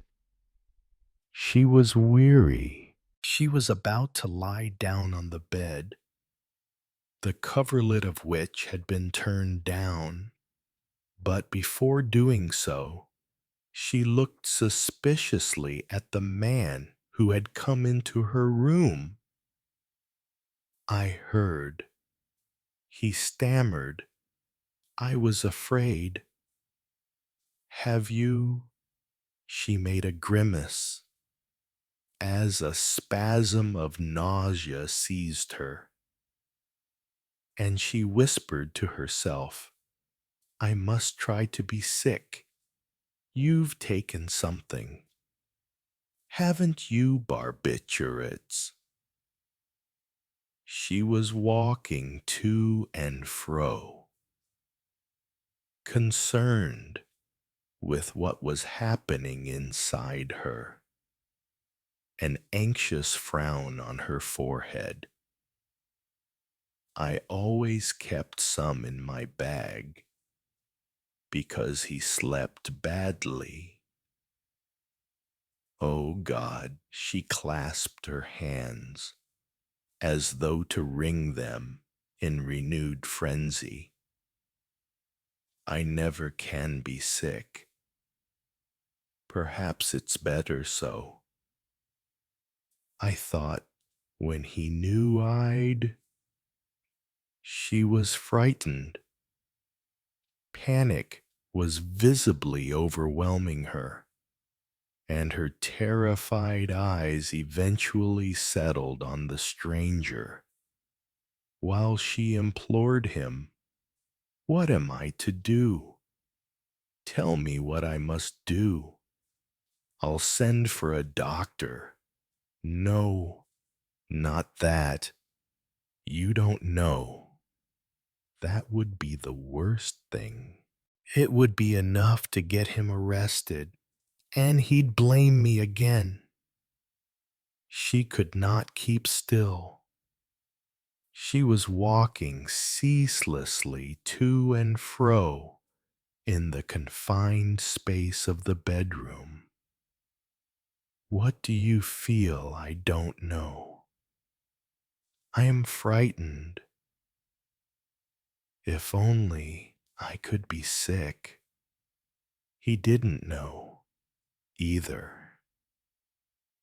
The idea of leaving her and rushing off to a pharmacy to get an emetic did not occur to him. Or rather, it seemed too complicated. "How many tablets have you taken?" She flared up, infuriated by his uselessness and perhaps by the absurdity of his appearance. "How should I know? What was left in the bottle?" "6 or 7. I'm cold." She flung her coat over her shoulders and glanced at the door, as though tempted to go and seek help elsewhere. "To think he left me. Listen, I'm willing to try. I did it once before. when my daughter had swallowed they were both equally incoherent. And to top it all, the people on the third floor, assuming that the original scene was still going on, banged on the floor to demand silence. Come here. Open your mouth. Let me. You're hurting me. That's nothing. Wait a minute. He was looking for something with which to tickle the back of her throat, and his inexperience was such that he almost used his own handkerchief. She had one in her hand, a tiny one screwed up into a tight ball, which he unfolded and rolled into a tapered twist. Oh, you're choking me. Oh. He was obliged to hold her head in a firm grip, and was surprised at the slightness of her skull. Relax. My daughter was just the same. There. Just another minute. Do you feel it coming? Spasms shook her chest, and suddenly she vomited. Without noticing that part of her vomit hit the stranger. Tears filled her eyes and prevented her from seeing. She was vomiting reddish stuff, and he held her by the shoulders, encouraging her like a child. There, there. You see, you'll feel better. Go on. Don't hold it back. On the contrary, let yourself go. She was looking at him through the blurred eyes, like an animal that has had a bone removed from its throat. Does your stomach feel empty yet? Let me try once more. It'd be wiser. She shook her head. She went limp. He had to help her to the edge of the bed, where she lay down, her legs dangling, and now she was uttering little regular moans. If you promise not to move, to be very good, go down to the office. They must have a gas ring or something or other to heat water. You've got to drink something hot to wash out your stomach. She nodded her willingness, but before leaving the room, he went into the bathroom to make sure there were no pills left. She followed him with her gaze, anxiously wondering what he was doing. She was even more surprised when he rummaged in her handbag, which contained crumpled notes, powder, and rouge. He wasn't a thief, though. He put the bag down on the bedside table. Don't move. I'll be back immediately. And on the staircase, where he endeavored to make as little noise as possible, he smiled rather bitterly. Nobody had ever done as much as this for him. All his life, as far back as he could remember. It was he who'd had to help other people. He had often dreamed, in vain, of being ill so that somebody might bend over him with a gentle smile and relieve him for a brief while of the burden of his existence. Forgive me for bothering you. He had always been exaggeratedly polite. Through fear of giving offense, my neighbor isn't feeling very well. Would you be kind enough to boil a little water for her, if you have any sort of tisane? Come this way. It was night. The whole hotel was asleep. Somewhere in the darkened city could be heard the heavy rumble of a passing cart, and from time to time the carter cracked his whip to waken the drowsy horse. Did you know them? Asked the clerk, who had promptly realized that the people in room 28 were involved. No. Wait a sec. I'm looking for matches. There was a percolator in a dingy, crowded closet that served as pantry, but the clerk lit a tiny gas ring with that calm, rather mournful air common to those who live by night, always alone, while others are asleep. I was surprised to see him go. He's been ill for the last few days. She used to spend all day up in the bedroom with him. She took his meals up herself.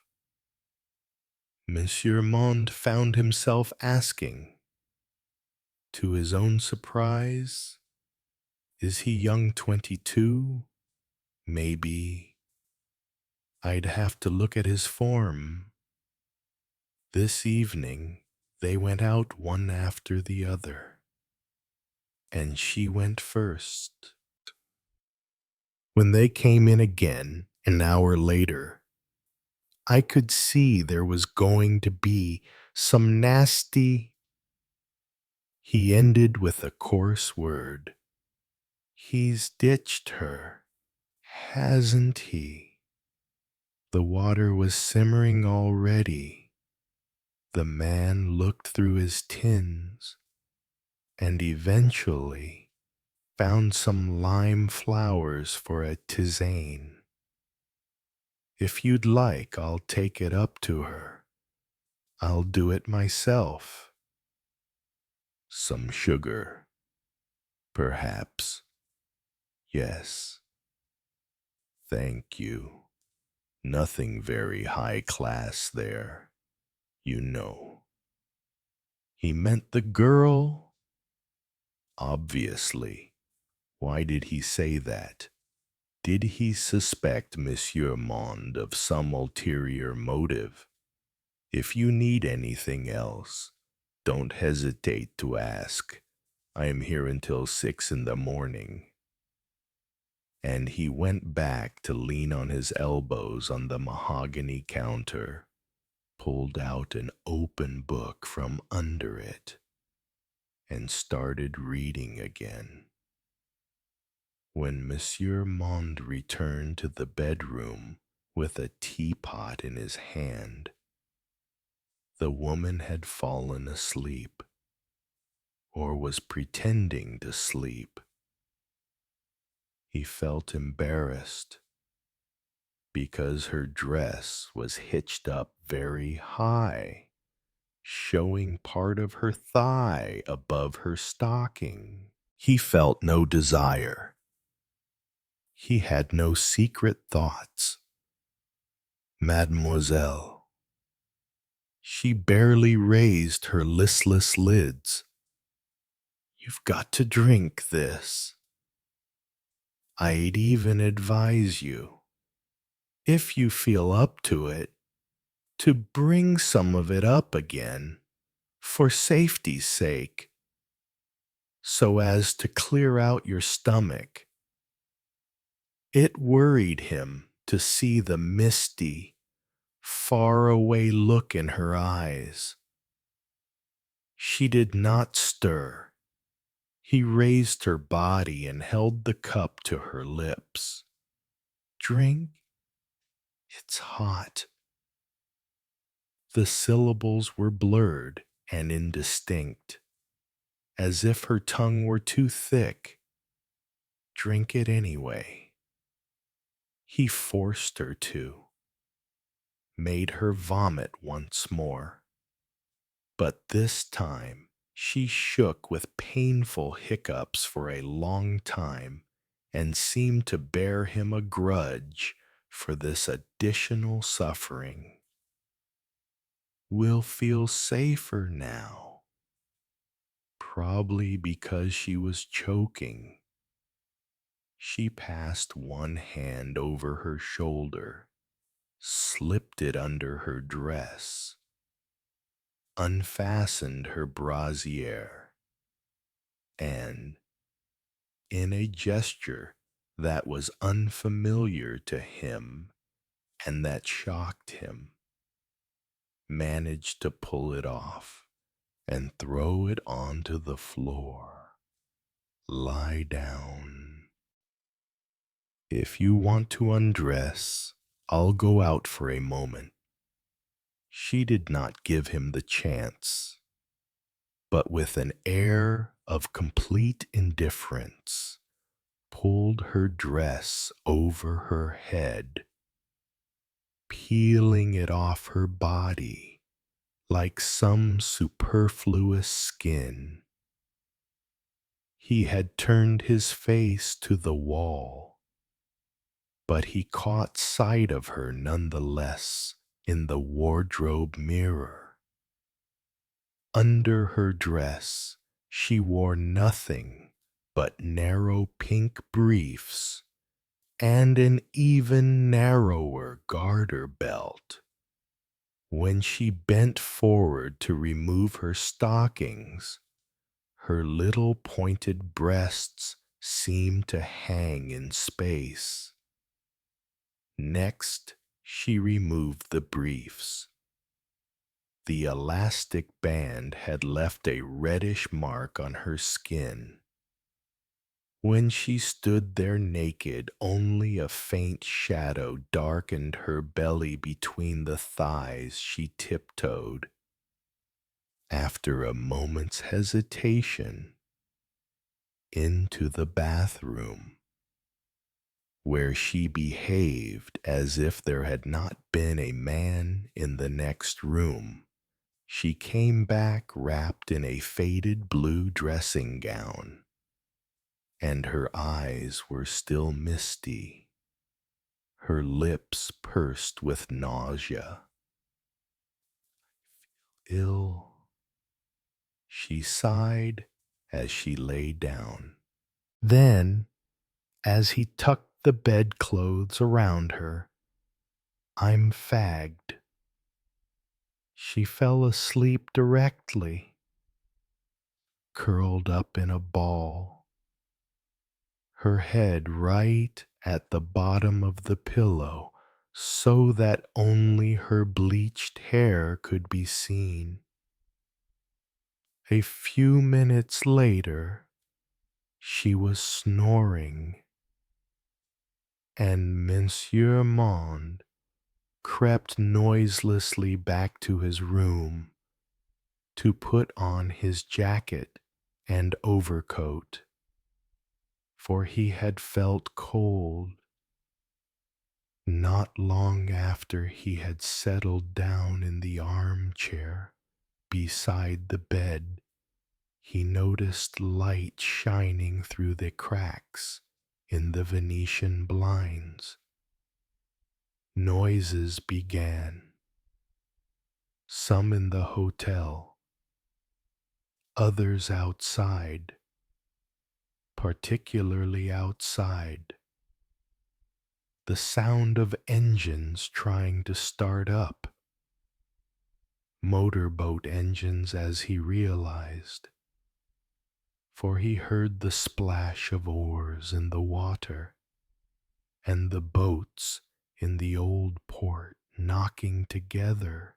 A factory whistle blew, sirens in the distance, in the harbor where steamships and cargo boats lay, were moaning interminably. He switched off the electric lamp that he had left burning, and the bright streaks of the Venetian blinds patterned the floor. The sun was shining. He wanted to look. Standing at the window, he tried to peer between the slats of the shutters, but could make out only thin slivers of things. Part of the trolley pole of a passing streetcar, for instance. Some pink and purple shells on a little cart. The girl had stopped snoring. She had flung off the covers, and now her cheeks were crimson, her lips puffed, her whole face distorted with suffering. The gleam of her skin counteracted the effect of her makeup, so that she no longer seemed the same woman. This was a far more human face, very youthful, very poor, and rather common. She must have been born in some shanty in the outskirts of the city. As a small child, she probably sat, with bare bottom and running nose, on some stone doorstep, and later ran about the streets on her way back from the elementary school. One after the other, the guests were leaving the hotel. Cars were passing in the street, and all the bars must be open by now. While in the still empty brasseries, the waiters were sprinkling sawdust on the gray floors and polishing the windows. He had time to wash and dress. He went into his own room after making sure that his companion was still asleep. He drew up the blinds and flung the windows wide open. In spite of the tingling cold of the morning air, and he felt life come pouring in. He could see the blue water, white rocks in the distance, a boat with a red-ringed funnel putting out to sea, leaving a wake of incredible whiteness. He had forgotten the immense sea, and the sand, and the sun, and the secrets he had whispered to them. And if a faint aftertaste of tears still lingered, he was ashamed of it. Why had they given him a room without a bathroom, when he longed for clean water to stream over his body and purify it? Probably because of his clothes. Those drab, badly cut clothes, in which he now felt so ill at ease. He had brought no razor, no soap, no toothbrush. He rang. A page knocked at his door. He felt reluctant to entrust this errand to him, to give up the imminent realization of his dream. "Will you go and buy me?"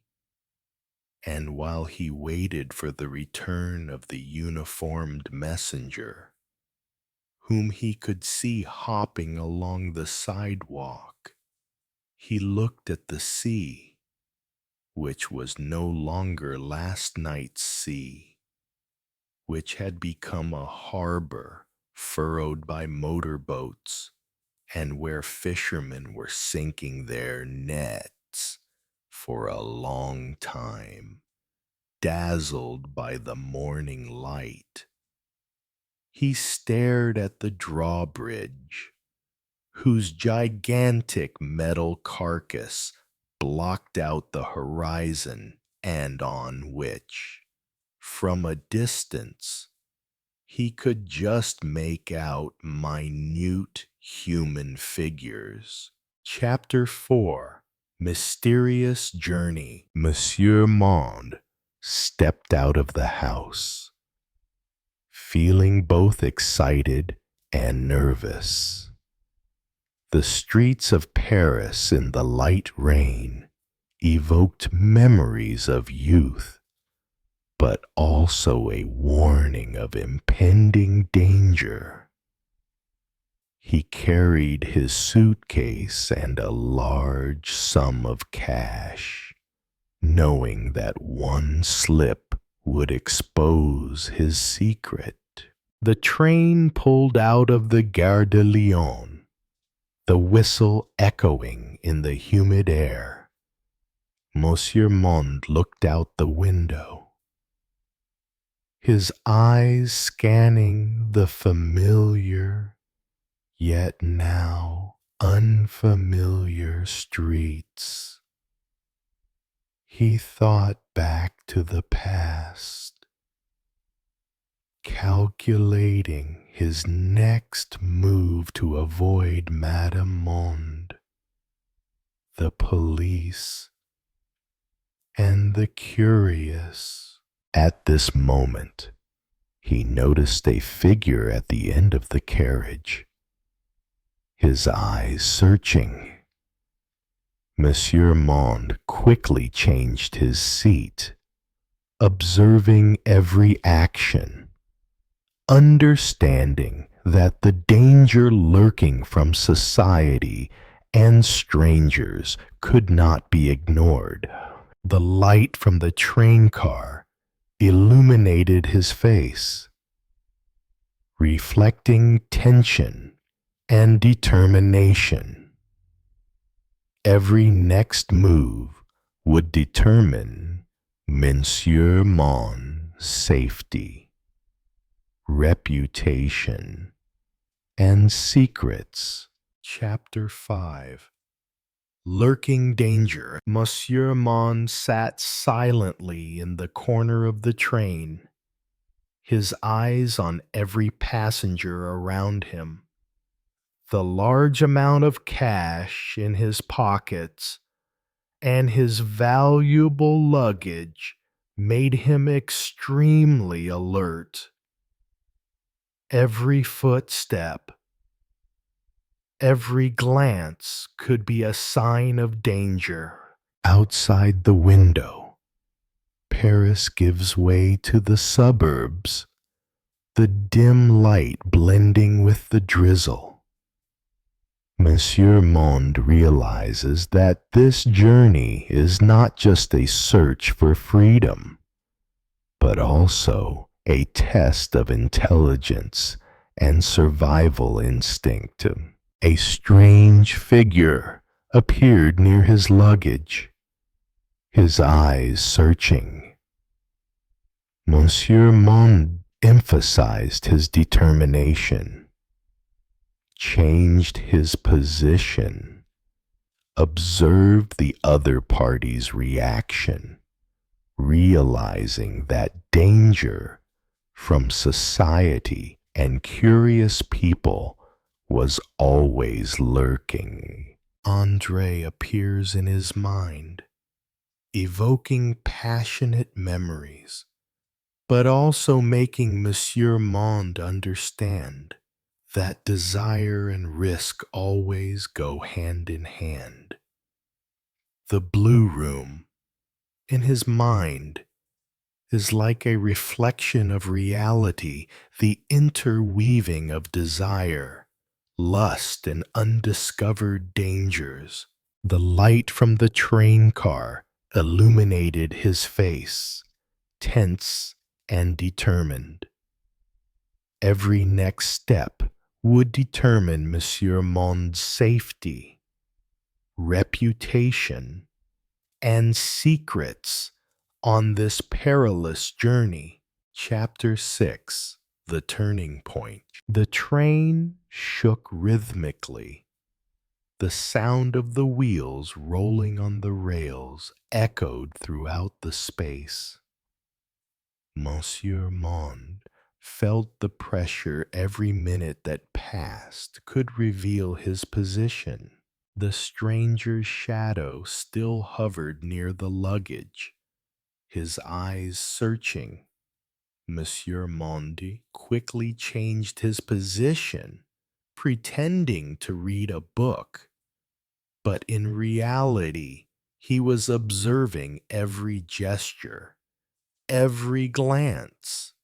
Every action had to be precise to avoid being detected. In his mind, the image of Andre flashed, recalling passionate memories and secrets yet to be revealed. The feeling of desire and risk intertwined, making Monsieur Monde both nervous and determined. Outside the train, the suburban streets slowly passed by, carrying with them drizzle and damp air. Every moment, every step, every glance was a challenge. The balance between secrecy, desire, and safety was being severely tested. The dim light illuminates his tense face, reflecting his intelligence and survival instinct.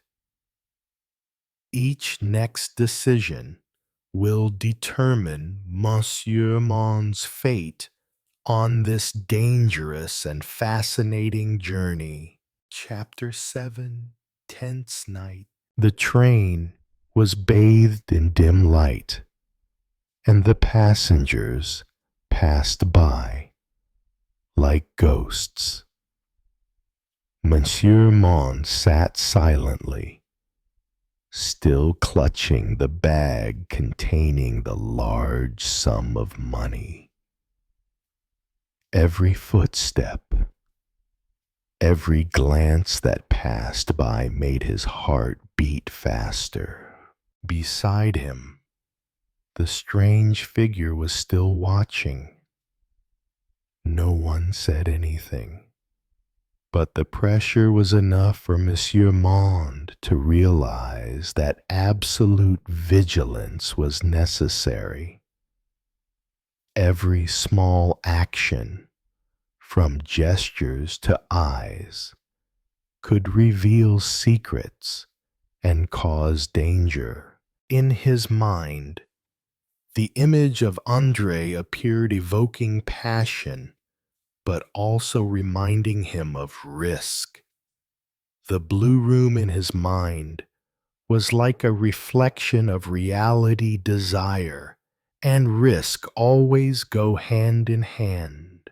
Monsieur Monde took a deep breath, calmed his heart, and began to plan his next steps, avoiding detection, maintaining secrecy, and preparing for surprises ahead.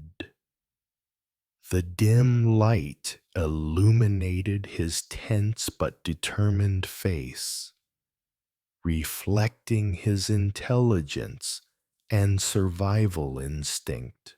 Chapter 8: Unexpected Danger. The dim light in the train car cast flickering shadows across Monsieur Monde's face. He realized that the danger came not only from the strange passenger, but also from the small details around him: his suitcase, his notebook, and even the way he moved. Outside, the rain was pouring down on the suburban streets. The sound of water dripping on the roof of the train echoed, adding to the gloom.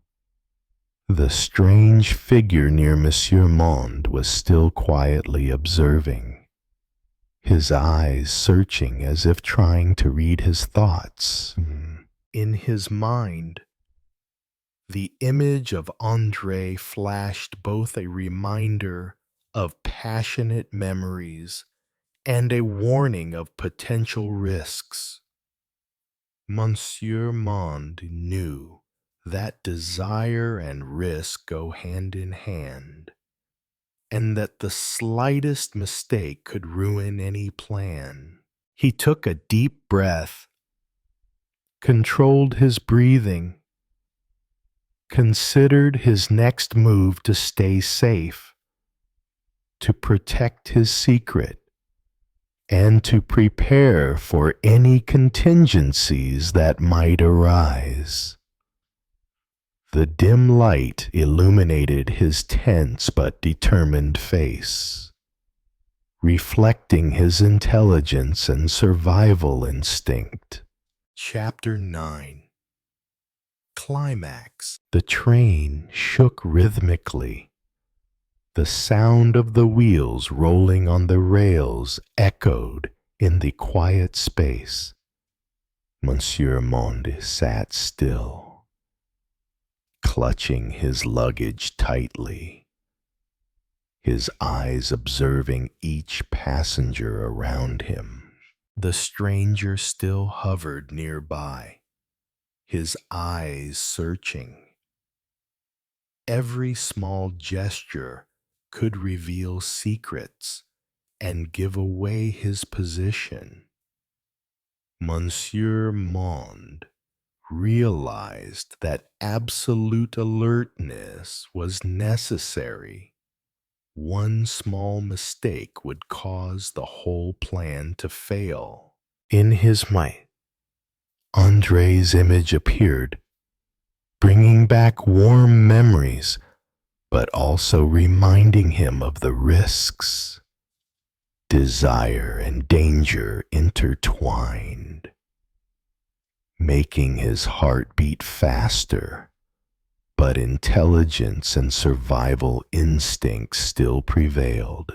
He followed the stranger's eyes and gestures, planning his next steps, keeping secret, avoiding detection, and preparing for any unexpected situations. Light, darkness, and truth converge.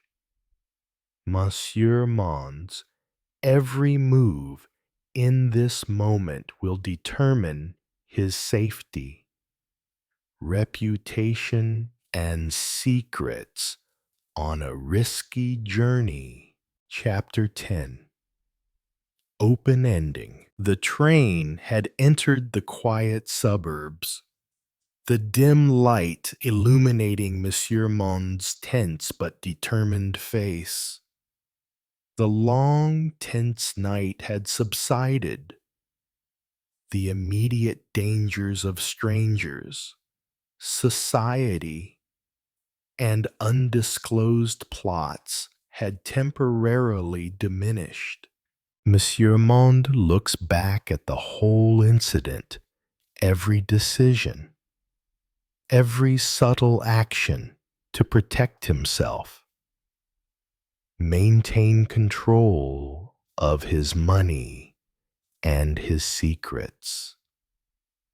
He realizes that intelligence, calmness, and observation are the lights that guide the way through darkness and risk. The relationship that had been hidden with André now deepens, trusting, tense, and mysterious.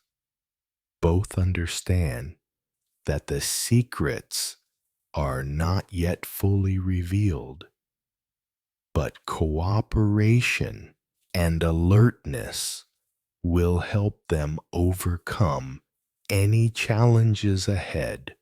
The dangers from Madame Monde, the police, and those around him still exist.